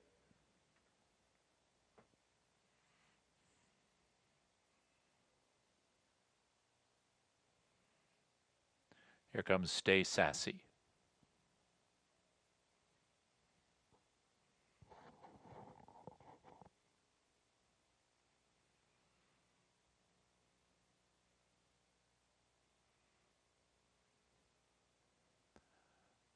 They're at the post. They're off. Peppermill and Stay Sassy with Arizona Reina between them. These 3 are quick. Lots of lace in the firing line as well. Then comes Dad's Estrella and 2 bar, and the trailer is Go-Go Sadie. They mix it up the backstretch. Peppermill bracketed by Arizona Reina and lots of lace. And now Peppermill and Arizona Reina kick on, and they're 2 lengths in front. Lots of lace is third. Stay Sassy's in the center. She's fourth and about 3.5 off the lead with 2 bar at the rail. And between horses goes Dad's Estrella. Go Stady is still the trailer, and Peppermill has had enough of Arizona Reina. Peppermill to the quarter pole, now a full length in front of Arizona Reina in second. Stay Sassy emerges in third, and she's got forward momentum in the orange cap, 3 from Peppermill at the top of the stretch. So Peppermill settles into the lane with a good solid lead. Arizona Reina is about to lose second to Stay Sassy, 2 bars at the rail. Go-Go Sadie is also rallying, but they're all running for second as Peppermill has just run them right off the feet, and she's just showing off now. It's an 8 or 9 length lead. Peppermill crushes. Peppermill won by 9. Stay Sassy was second. Go-Go Sadie third. 2 bar finished fourth. Peppermill, dominant fashion. I mean, she shook off every challenger early and drew away late. Even though it was a contested pace, it wasn't as fast a pace as I anticipated, and she was always traveling well. Boy, she drew off powerfully that winning habit. Now her 9th start from 31 career tries, and Peppermill was a little spicy today. Left all the rest of the field salty. There you go. I like that. No, you know, actually, Peppermill was salty today. Is race 8 from Oaklawn. It was the Oaklawn Sports Overnight Stakes, and these are Fasig-Tipton Winner Circle lead-in, and brought to you by the Fasig-Tipton Kentucky Winter Mix Sale, scheduled for February 9th in Lexington, Kentucky. Enter now at fasig-tipton.com. As moments ago, Meg was able to catch up with winning pilot Christian Torres. Well, Christian Torres takes yet another stake here in the Oaklawn Sports Overnight. Man, was she just sharp. Freshened, obviously, off that 6 furlong effort where you were aboard last time and in cruise control here. Yeah, definitely. You know, we know that she can go 2 turns. The race didn't go last time. That's why they ran her 6 furlong. She ran pretty good, and I think that it really helps to sharp her up today for, you know, to break out of there. Sometimes you got to work on her, but today she broke and she was on the lead. Just put my hands down. She was relaxed. She was enjoying it. So when I asked her, she responded well. And you could tell everybody else was in chase mode behind you, got those comfortable fractions, and just really did everything easily in the final setting. Yeah, definitely. When I passed the half mile, we got into the turn, and then she was still waiting for me to tell her when to go. And at the 3A, I looked behind. I see everybody was already riding, so I knew by that time I had it. Well, you certainly did have it. Cruise control, again, as mentioned. Congratulations, Christian. You've been an excellent start to this Oaklawn meeting. Thank you. Thank you very much. Maggie? And Mark Cassie. Thank you, Megan. Really dominating things as NYRA Zuri. She returned 780 for the win, and Lemon Zest settling for third. Yeah, and again, just didn't ever look comfortable after breaking awkwardly and not being completely together. But it was a 2-speed number around the racetrack. Serafia was the closest pursuer to the winner. You got to give Christian Torres a lot of credit. He was taken off of Sandman last year. Yep. Was a professional about it, kept working horses for Mark, worked that horse as a matter of fact. Exactly. And that's how you get rewarded in the long run. Me, I probably would have blown up the bridge, been mad that they took me up. But he really handled himself like the professional race rider that he is. He's such a kind person, too, so there was really no surprise in him handling that matter as he did. You saw the field there.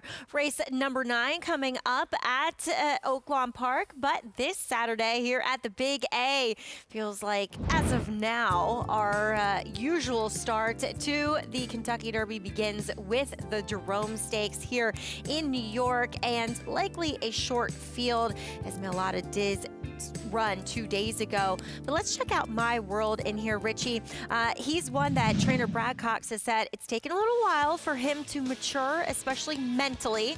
Kind of saw it when we went to break and he was spooking in the winner's circle. And last, the start before this, he wanted to lug in. So we're going to see Jamie Rodriguez switch his stick to his inside left hand to really kind of make sure this horse stays straight. Yeah, I mean, you saw it right there turning for home.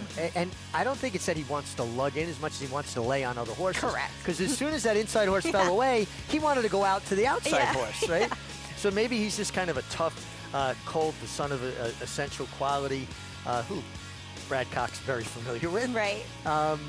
This is a horse with a lot of ability. Like, when a horse does that and then goes ahead and asserts himself, draws up, it tells me they have a lot of ability because he's not even fully focused yet. No, he really isn't. And as he is a grandson of Tappet, a gray horse at that, sometimes they do take a little while to come around. And, Brad opting to miss the Remsen just because he didn't feel as though he was quite ready for the 2 turns yet. So they're going to come back here with another mile effort. And look, Brad Cox and his team, we see Dustin Dugas there in the winner's circle with him. They do a great job, and Dustin has been preparing this horse for his first start as a three-year-old. Well, coming out of that aforementioned Grade 2 Remsen was third-place finisher Balboa, as Brittany Russell has said that, yes, he does feel like a horse where longer is better, but maybe this mile really suits him here on this occasion.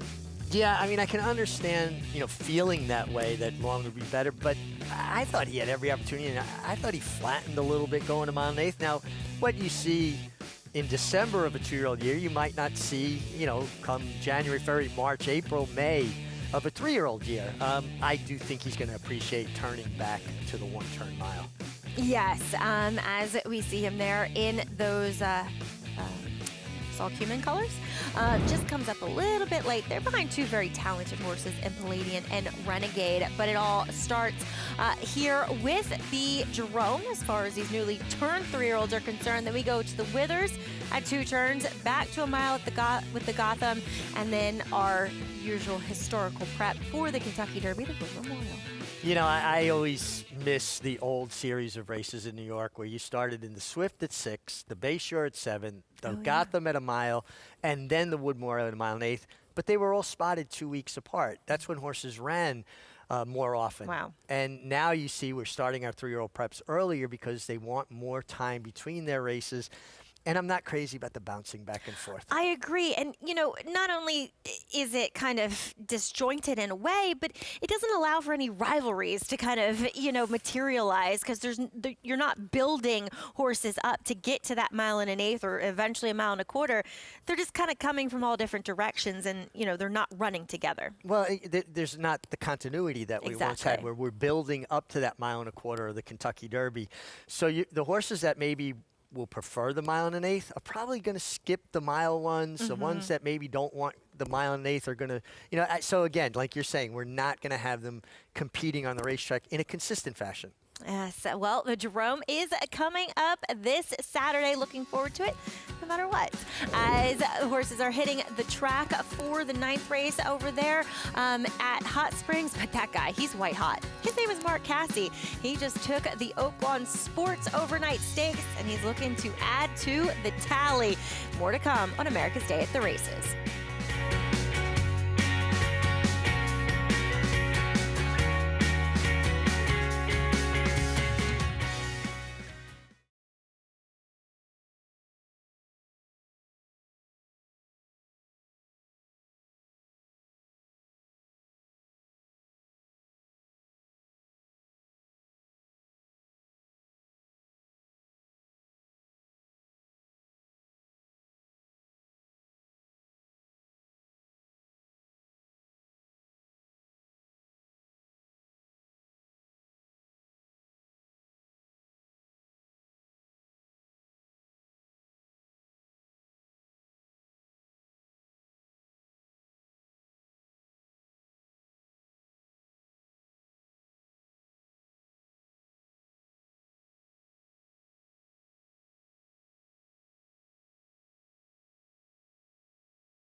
Welcome back to America's Day at the Races. FS1 coverage continues thanks to NYRA Bets. Bet any track, anywhere, anytime. Head on over to NYRABets.com to get started today. Two more from Oaklawn Park there in Hot Springs. This live coverage continues as we'll meet the field here for race number 9. It is a claiming 32 non-2 life going the 6 furlongs for the fillies and mares. And we kick off with a long shot here, Red Volta for Robert Klein. Yeah, comes back off of some good efforts at Canterbury in September, but not a great position inside. She's going to have to get faster. Greg Compton looking for his first win. I'm sure it'll come soon here at this current meeting. Bold Boss today. And speed. She's got one way to go, it seems to me, and that's to go to the front. She's a very lightly raced 5-year-old. As Flat Stormin went by. There's number 4, French Horn. Mark Cassie looks to continue his hot ways. The hottest barn on the grounds, best percentage. She has one dirt try to her resume, and that was a good third in the Astoria. There's number 5, Kentucky Starlet, off a layoff for her.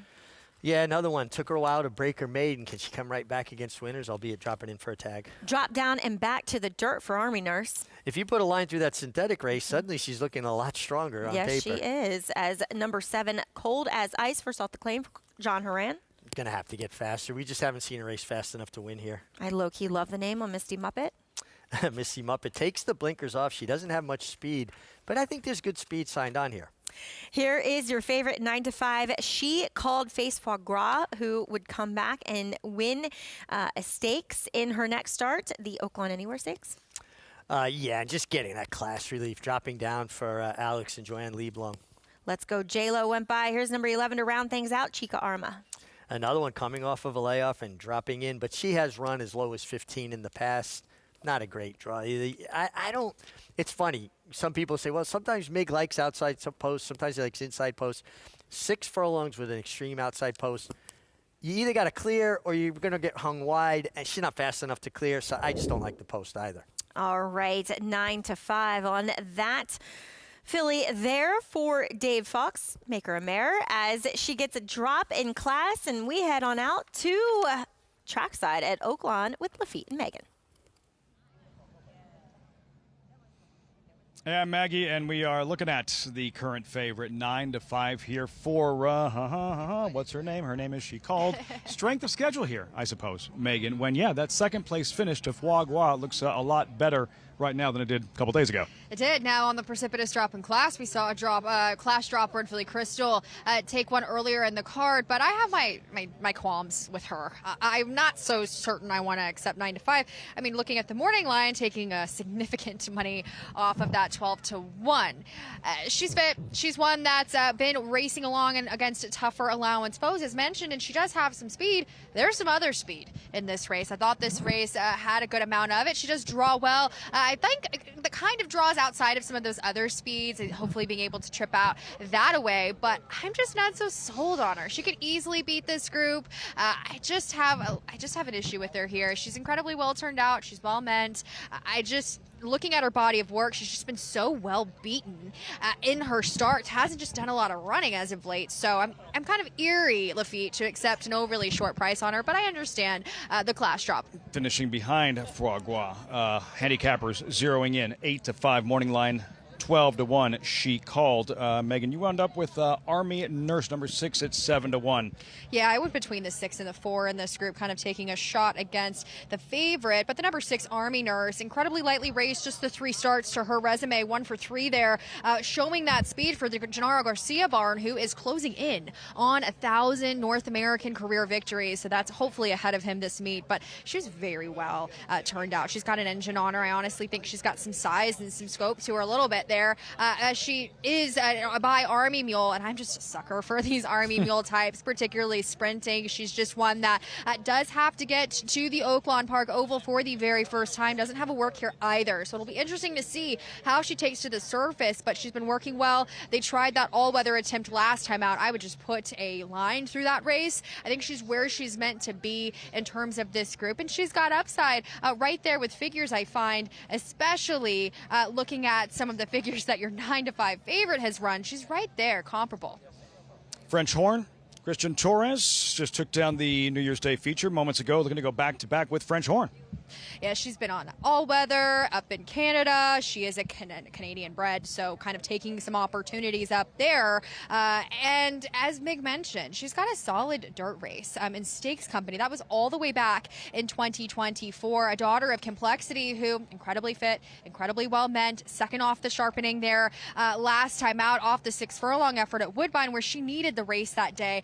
Was kind of shuffled out of position, just didn't really have any run late. But I think she's certainly found the right group. I mean, if you look at her form lines, she's been up against stakes caliber types, now dropping in for this $35,000 non-winners of 2. So certainly at 7-1 could be a gift. Bold Boss just exited your screen. Let's revisit her maiden win, her last sprint. This was 2 starts back, early August, Delaware Park, and you'll see Bold Boss, bold on the lead heading into the stretch. Yeah, she's got a great early turn of foot, or early foot there. She's forward, has to come to Oaklawn Park for the very first time as the Compton Barn looking for that first win, but she got the lead. She was able to kind of secure that forward position there as you see her in front, drawing off nicely.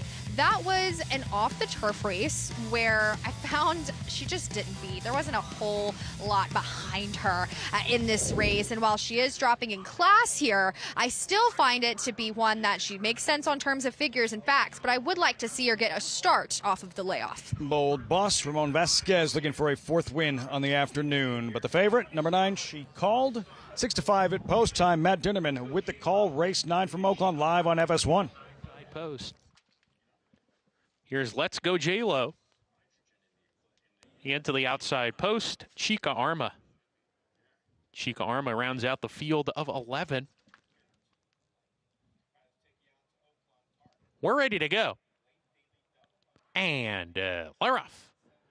A little bit of an awkward break for Cold as Ice, who drops to the back. Bold Boss has speed. Red Volta from the inside, offensive-minded. French Horn not far away is right there at 3 wide. Misty Muppet 4 deep. Chica Arma farther out 5 wide down the backstretch, but easing off the pace. Flat Stormin' down on the rail is just 2 lengths off the lead. The first 6 compact, gap of 2 to the favorite, She Called. Then Cold as Ice has made up some ground after the awkward getaway from the gate races with Army Nurse. And Let's Go J-Lo, who's 3 wide. Kentucky Starlet is detached from the rest, out sprinted as they round the far turn. Red Volta calls it an afternoon. Bold Boss in front. Misty Muppet right there, a neck behind as they round the far turn. French Horn creeping in 3 deep from 3rd. Flat Out Stormin' behind the leaders. Saving ground coming off the turn. She Called is in 4th right now, needs to get going. Swings to the outside as they come down the lane. Misty Muppet neck in front now, has pushed by to the lead. French Horn, She Called are chasing 2nd and 3rd. 1 furlong to go. Misty Muppet head in front. Bold Boss is trying from the inside. She Called's going to lunge after Misty Muppet. Misty Muppet drifted inward. Bold Boss had to take up late. Misty Muppet's going to get to the wire in front. Misty Muppet to win it. She Called 2nd. French Horn 3rd. Bold Boss did have to steady at the 16th pole. She ran 4th late. Misty Muppet crosses the wire in front. The winner for now in this 9th race at Oaklawn Park. Deep stretch. She's going to shift in. Bold Boss number 2 going to take up, Megan. How'd you see it? Well, I think that there is a significant, I mean, you see it. She did draw. She was one that drew off it and obviously was able to win, but I would not be surprised if we see an objection here momentarily. Another look overhead. Misty Muppet, red colors. She strikes the front. Bold Boss digging in, doing everything she can.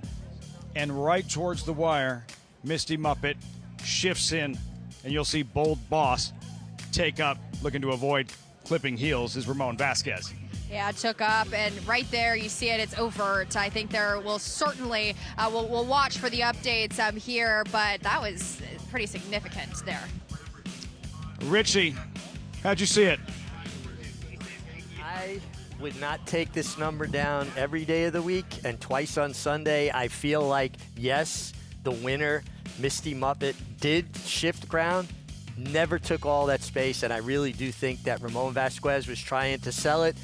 And for me, it was not an Academy Award-winning performance. I was going to say leading rider, but acting not in his near future.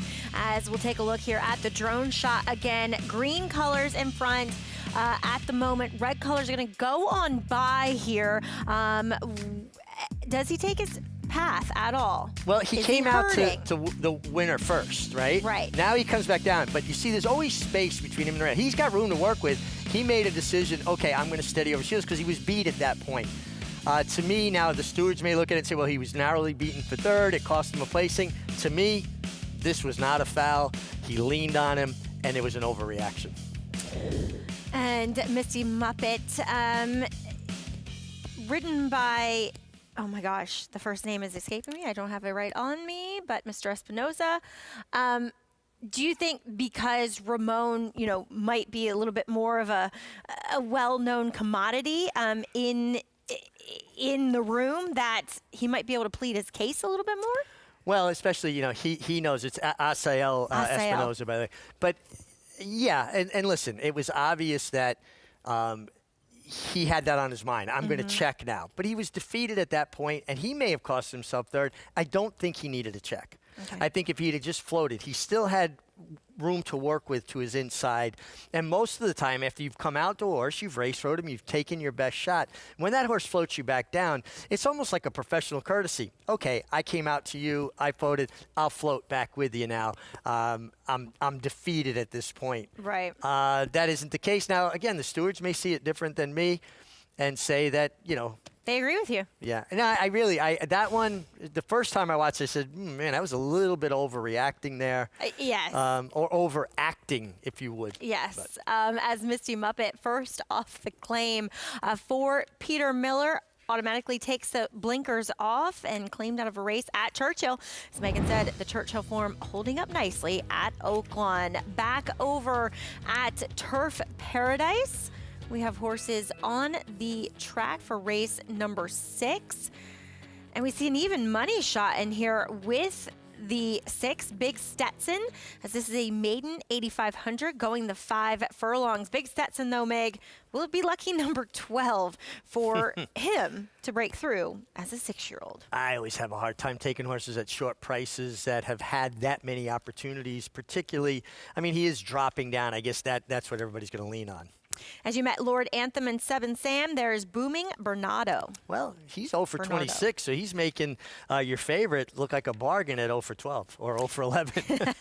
We saw a second off the layoff win the last race. Blinkers going on, Run Smart.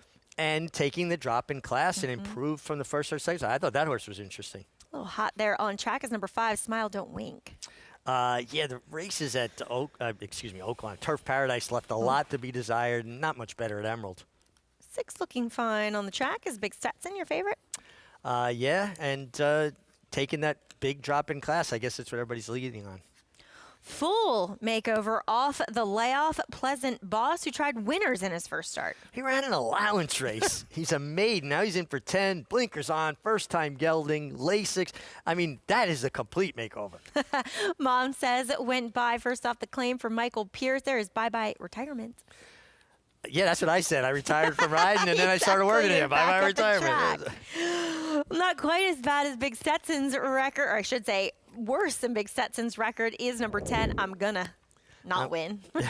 I'm gonna 0 for 14. Listen, somebody will be in the winner's circle after this race. This is a tough one to handicap for me. This is a tough one to handicap. I agree. I do think number 8 in here at 7-2, obviously your second choice, Mom says, a little bit intriguing. Picked up for a little bit cheaper, but it's going out for a barn that has done incredibly well over the past year. Yeah, and also a horse that's less exposed, only making the 5th start, and there has been improvement there and has a race over the track. Exactly. Run Smart also could be intriguing at 7-1 with those blinkers going on for just his 3rd start. Son of Spun to Run. And like you said, this is the lowest he's ever run. Yeah, it's a drop in class. I like the one a little bit, Lord Anthem. Oh, okay. Coming off of a layoff. But look at this work, Tab, and a blowout in 34-2 at this level from the rail. I like that. Yeah, as they are all in line. 5/8, Vic Stauffer has your call. Smile Don't Wink, just about, backs out. Now in, last to load, I'm gonna.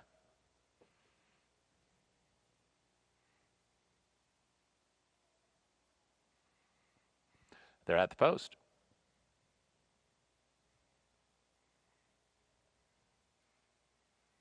They're off. 7 Sam breaks well, so does Booming Bernardo and Lord Anthem. Mom Says in the center, it's a scramble on for the lead. Run Smart is up in that mix as well, and Mom Says going to take over the lead. Mom Says a half length in front of both Smile Don't Wink and Lord Anthem. Then comes 7 Sam, followed by Run Smart. Big Stetson's in the clear and moving up. Here's Big Stetson up into fourth. Forward Momentum could get into third soon. Booming Bernardo is next. At the back of the pack are Bye Bye Retirement and I'm Gonna. At the head of proceedings is Mom Says. Mom Says at the top of the stretch, a half length in front of Smile Don't Wink in second. Big Stetson is third with 2.5 to make up. Final furlong and Mom Says is traveling well. Mom Says now a 2.5 length lead. Big Stetson up into second. Mom Says, Big Stetson and Smile Don't Wink. Mom Says in front. Mom Says won by 3 3/4. Big Stetson was second. Smile Don't Wink third. Lord Anthem finished fourth. Mom Says wins by open lengths for Michael Pierce, who continues his winning ways here in 2026. Meg and Big Stetson finishes where he likes to in second. Yeah, it just doesn't seem to have that instinct that, at crunch time. But Mom Says, you like this horse, Maggie. Made a compelling case for Mom Says and moved away nicely. We'll bring you official prices from the 6th at Turf Paradise. But coming up tomorrow, it is the Coach Stakes, and we pay homage to the legend that was Wayne Lucas here on America's Day at the Races. Flightline is in full flight. Flightline turns it on at the top of the stretch, and he's in cruise control. And Flightline takes off. Take a good look at this, because you're not going to see this too often, maybe never again. Flightline, 20 lengths clear. World-class racehorse, world-class performance at a world championship event.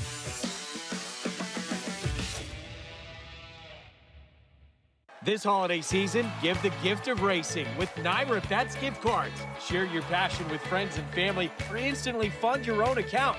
Choose the amount and redeem online. Find gift cards under the promotions tab at NYRABets.com. Saturday on America's Day at the Races, join Lafitte Pinkai and Megan Burgess on site for Oaklawn Park's Smarty Jones. Promising 3-year-old start in a Kentucky Derby prep race. Action begins Saturday, 2:30 Eastern on FS2, 4 Eastern on FS1.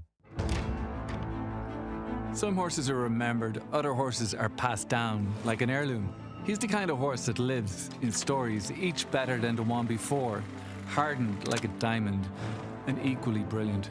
He ran 3 straight years at the highest level, and he himself was elite. Putting on a show in the Preakness. Who's it going to be? It's going to be National Treasure. National Treasure would not be denied. National Treasure wins the Pegasus World Cup. In the blink of an eye has opened up a 5-length advantage. So 1-horse race. National Treasure. There's a brilliance in the way he moved and a tenacity in how he finished. By quality road with a wealth of family, and he raced like he knew it. National Treasure, the key to quality.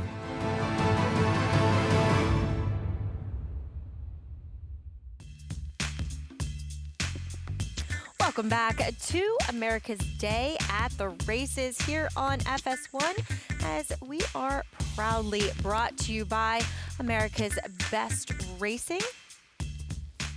You can check out all you need to know about the sport of kings over at americasbestracing.net today. Back in the winner's circle, Peter Miller given the directions to bring Misty Muppet into the winner's circle, and he got up with Megan a few moments ago. Well, joined by trainer Peter Miller with his sons, Jacob and Seth, family affair. There's some good luck charms for you, Peter. They're always good luck. Even when I lose, I feel like I'm very lucky to have them with me. Absolutely. Enjoying your time in Oaklawn. When you came last, you had some winners, and certainly this horse, first off the claim, put forth a strong run there. Yes, horse ran really well. She'd been training very well, and Ray Briner, my assistant's doing an excellent job out here, and the horses are running, and couldn't be happier. And she's one that in the stretch there, it looked like the horse was defeated as far as the jockey and being able to draw off late, just as far as kind of coming towards the rail in the end there. Yeah, she has a history of running second. I think she has 7 seconds in her career and 1 win. And so, I was yelling for Rasael to stay busy and get low for the dough. Well, he certainly did that. Nice win here, Peter, and very nice to meet you both, Jacob and Seth. Maggie? Thanks, Megan. And family affair, as always, in racing, as Misty Muppet returned 740 for the win over the favorite She Called. And French Horn, I mean, that was still a big price on that horse at 9-1 for Cassie Barn. Yeah, she ran fine. The winner was best. She Called, another one that made a lot of sense on the drop down. French Horn, listen, anything Mark Cassie's putting on the racetrack at Oaklawn Park right now, you got to pay attention to it. 100%, as we'll close things out, as we always do, with some Marky Breads. It feels like at Oaklawn Park.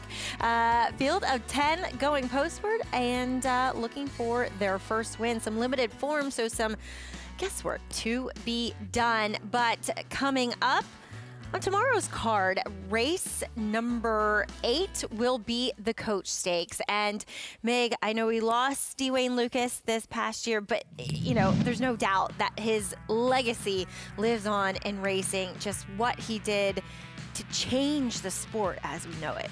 He left an indelible mark on this game, changed the way it was approached.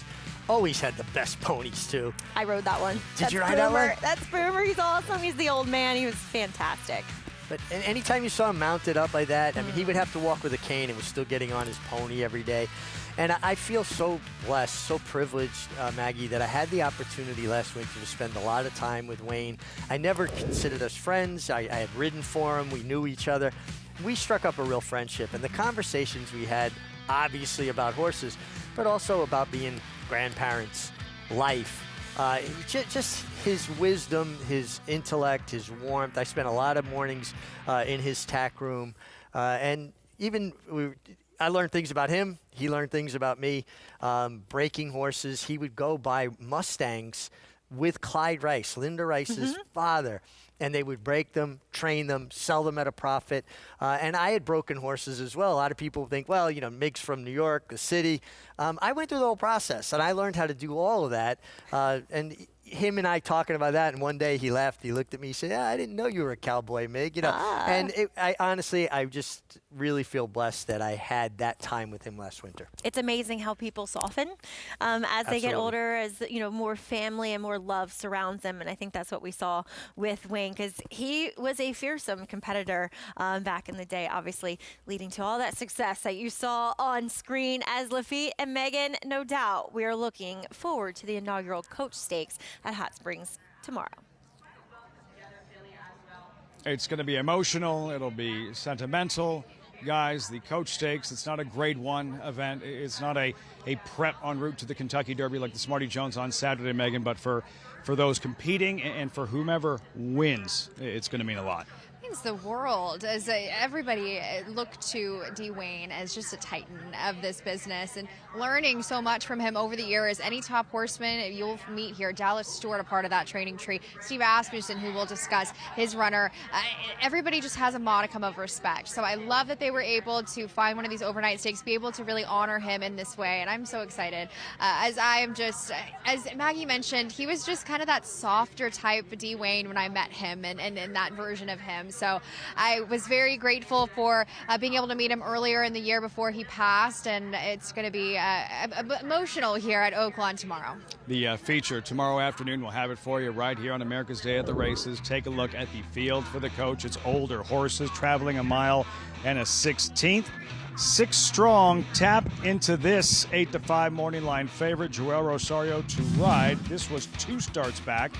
Early October, Keeneland, Flaviana Pratt aboard on that afternoon. Tap into this, engaging the leader, Megan, and widens in the stretch. Yeah, I mean, he was one that, to me, he has some gait issues, and it kind of puts him in the rear of his races. And he's a tap-in colt, and to me, sometimes, especially with these horses mentally, I try to figure out, and he's certainly one that has his quirks. He tends to get off slow, loose footing, always seems to be something about him, but he ran incredibly well this day. One that, of course, his lack of potential sharpness at the gate kind of contributes to his running style up there at 8-5, which to me, in a short field, as we saw maybe Lemon Zest didn't get the greatest of starts earlier this card, we'll see if that affects him at a short price and a strong group despite the size.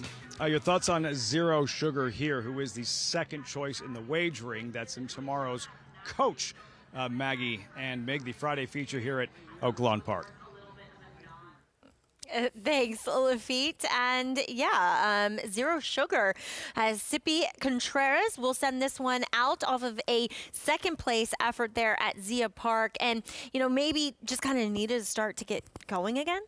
Yeah, listen, I think all horses improve, vast majority of horses, I should say, improve with that start, right? Just get them where they need to be from a physical standpoint, and the mental standpoint should never be underrated. Did run a very fast race coming back, though, so sometimes you worry about the reaction to that, even though it was in defeat. That will be the Coach Stakes, the feature on tomorrow's Oaklawn card, but we will have the New Year's Day finale coming up after this break on America's Day at the Races.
Welcome back.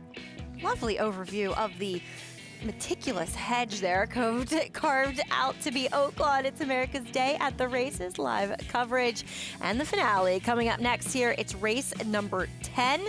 It is a maiden special weight for the Arkansas-bred fillies, going to 6 furlongs. And as we often say, chaos reigns supreme, as we'll kick things off with Riri's Rocket for our good friend Lonnie Briley. Lonnie Briley of Cold Battle fame, right? Horse has been flashing brief speed, and the two starts stopping. Another one that showed speed first time out was Sky High Angel.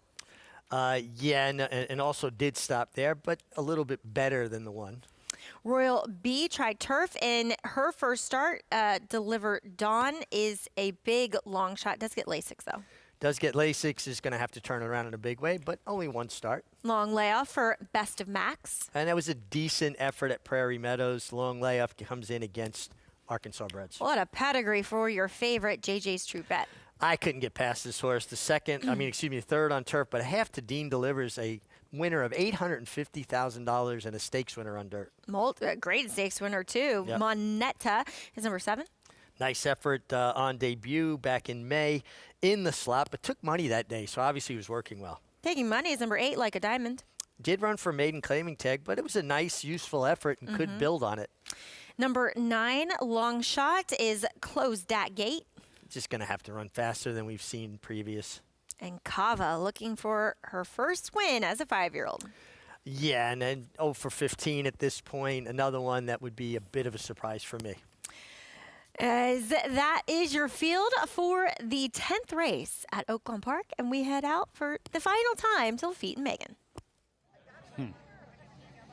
And Maggie, so often we close out these programs with these Arkansas bred maidens. Strange things will happen from time to time. Megan, who'd you come up with? Who graduates? I agree with Meg. The number 6 here, JJ's True Bet, looks like a true bet on the track, in the paddock, and just looks to be, has the edge on this group. This isn't a very strong group. And listen, I am one that likes to go fishing in an Arkansas bred maiden. I really like to hone in on those physicals and try to figure out prices, because they're just often to not, you can see those bombs away here in the finale, crushing those tickets. But the number 6 looms large in here at 2-1. Looking to see if she can break through in her second career start in what's been a picture-perfect afternoon in Hot Springs, and much warmer than typical temperatures in the low 70s, high 60s throughout the course of the afternoon. And just time for one more race on this New Year's Day program. So glad you could join us on FS1. As you just saw, the favorite in JJ's True Bet directly to her outside, Megan, will be Moneta. There's the favorite, JJ's True Bet. But Moneta, who is at 5-2, another look there at JJ's True Bet. Yeah, and as you mentioned, that pedigree there, as he is getting an aggressive warm-up, fighting his head a little bit there underneath Rafael Bejarano, and one that the question is turf to dirt off of a layoff with this horse, and I find has a true dirt pedigree. As mentioned, a half to a very talented sprinter and Dean Delivers, and one that the dam was a winner on dirt sprinting, the second dam was a winner sprinting on turf, and I didn't believe him to be overly turf meant. One that's just not behaving. Right, he's not behaving all that well, acting up as he's gotten onto the track, but one that I thought was fit off of the bench, has some nice works here at Oaklawn Park, and to me, well prepared off the time away. None of that is throwing you, bothering you, discouraging you? You have to look around at the horses that he's facing in this group. To me, he just seems cut better than these, especially from the morning works, but definitely a colt that is a bit distracted, and I will say, as we get to the number 7, that's another horse that's been distracted as well. JJ's True Bet you just saw. Moneta, she's behaving a little better as we speak. The second choice, second in her debut in the slop last May off the bench, but as proven in her debut, she did run well fresh. She did run well fresh, and she's one that will show some speed, hopefully, off the extended layoff, as mentioned, that she has to contend with back in May, and one that has some size to her, and she's edgy, tacked outside in the winner's circle, kind of kicking about, and one that is just on her toes, on the muscle. I find her to be one that's showing more of that early speed, as you've got some horses, as we discussed, as far as trying to figure out who's going to go. Speed, the ultimate commodity, particularly at this 6 for a long distance. Riri's Rocket drawn inside. Big afternoon. Ramon Vasquez, 9-1. Wow, I mean, he's looking, I believe would be his 4th on the card here for Lonnie Riley. Hasn't done any step of running, has shown speed, and now comes off the layoff. But I thought this horse was fit enough for this group. She's got an engine on her. I thought she was well met, well turned out up there at 9-1. And the thing is, I mean, she's gotten over the Oaklawn Park surface well. She has a nice 48 and change work coming into this. She just stopped in her races earlier, as Meg alluded to, showing that early speed. So maybe she's the type of filly Briley that needs to settle a little bit, maybe be more in the pocket, but it's also tough to deal with a horse like that on the inside draw. So some quirks to her, but you're getting a solid price there for a horse that I find another well-prepared sort for Lonnie Briley, who knows that it's going to take one. You have to get them well-prepared and well-meant to come back into these spots, especially contending with others off the layoff and others that might have a start on you. Lonnie Briley, it was right around this time last year, Smarty Jones weekend. We got to know Lonnie a little better as we got to know Cole Battle a little better as he thrust himself into the 3-year-old scene on the strength of this win. We still learned that he was no joke. Cole Battle, who did wind up running in the Arkansas Derby, Kentucky Derby, etc. It was really the story of the 2025 Kentucky Derby. Was Lonnie Briley the kindest person and a great horseman, one of the lower level Louisiana type trainers coming here with a talented horse. As mentioned, he's one that when I interviewed him, Lonnie, he said that this horse is going to cut back and try that Oaklawn Mile ahead. So I'm very excited to see that horse. I think that he's right where he belongs at those shorter distances and just in terms of him in general. But excited to see him. I love the barn. They're such kind people and really nice to get to know them and be able to build on that relationship here at Oaklawn. Fun story to follow last winter and spring. Cole Battle. Look forward to seeing what he does during the course of his 4-year-old campaign. Briley here with Riri's Rocket, making their way behind the starting gate one final time on this New Year's Day program. Ramon Vasquez, as Megan mentioned, looking for that 4th win on the afternoon. What are we looking for early in terms of speed and pace in this 6-furlong sprint? Well, last out, the number 6, your favorite now currently as it bounces a bit. Last out back in September, a bit unprepared at the start was the short comment that day, where off away a bit slowly, spotted a couple links, and then kind of had to rush back and get into things. So hopefully going to see this horse be a bit sharper from the fence, or excuse me, from the gate, and be able to break and move forward. That filly live on the board like a diamond. 12-1 on the morning line, 9-2 at post time, Megan. Yeah, there for Danielle Durham. Again, another kind of Texas, Oklahoma trainer. And did some running on debut, maiden 20, and takes the class hike. But I will say you'll see many of those types take a class hike with a start because these races don't come all that tough. So it's not a huge step up in class per se, but is one on paper for sure. Arkansas-bred fillies and mares. JJ's True Bet with Rafael Bejarano, 2-1 at post time. Matt Dinnerman with the call, the New Year's Day nightcap from Oaklawn live on Fox Sports 1. Close that gate coming forward. Delivered on. Post 4. 2 back. Best of Max and Kava. Best of Max to post 5, then Kava to the outside post. Live racing resumes tomorrow. We'll see you back then. 10 more races tomorrow. For now, enjoy this finale. Kava coming up. The New Year's Day finale, we're ready to go.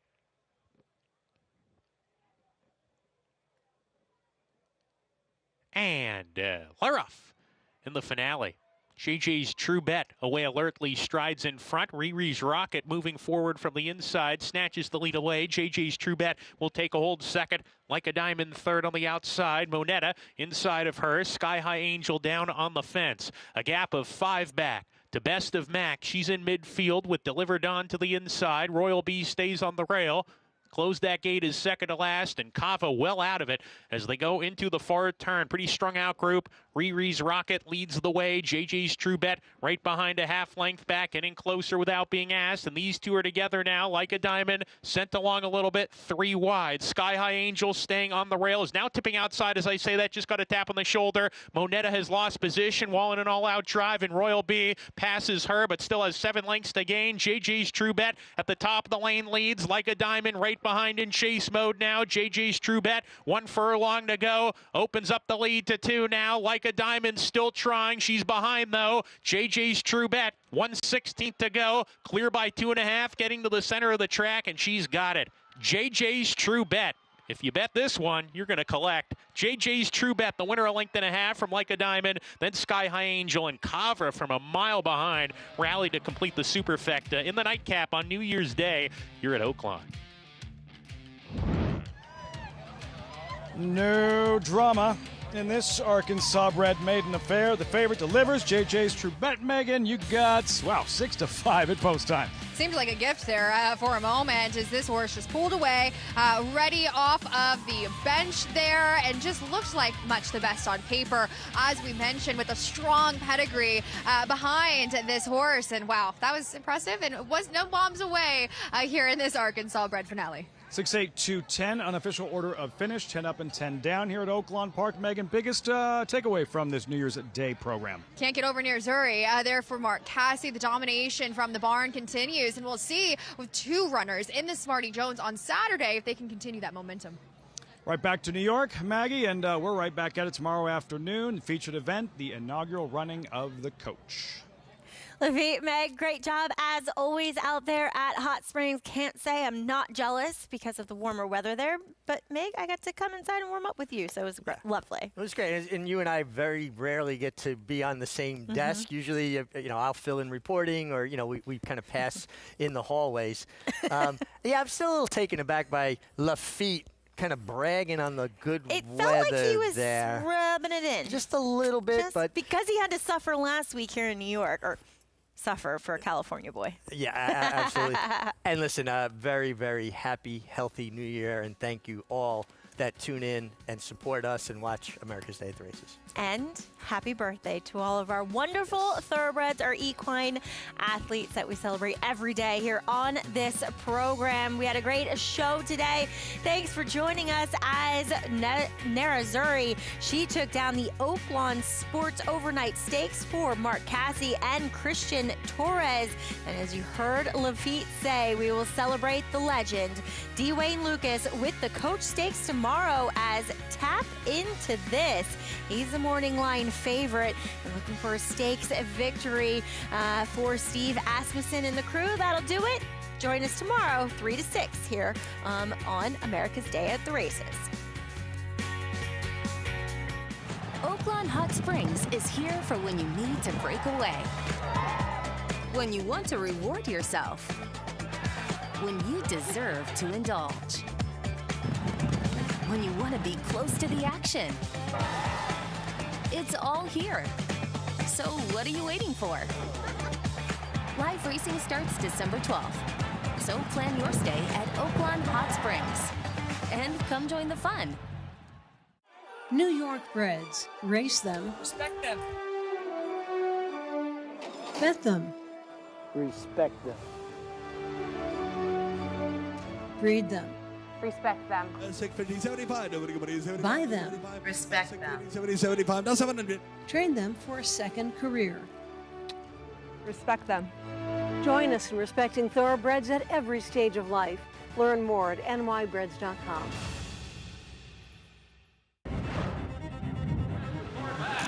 Maxfield, a breathtaking run at the top of the stretch. Maxfield digs down deep to win it. And Maxfield fought off all challengers easily to win the Foster. Here's Maxfield. He's now 5 for 5. Maxfield, magnificent in the mine shaft. He won by 4.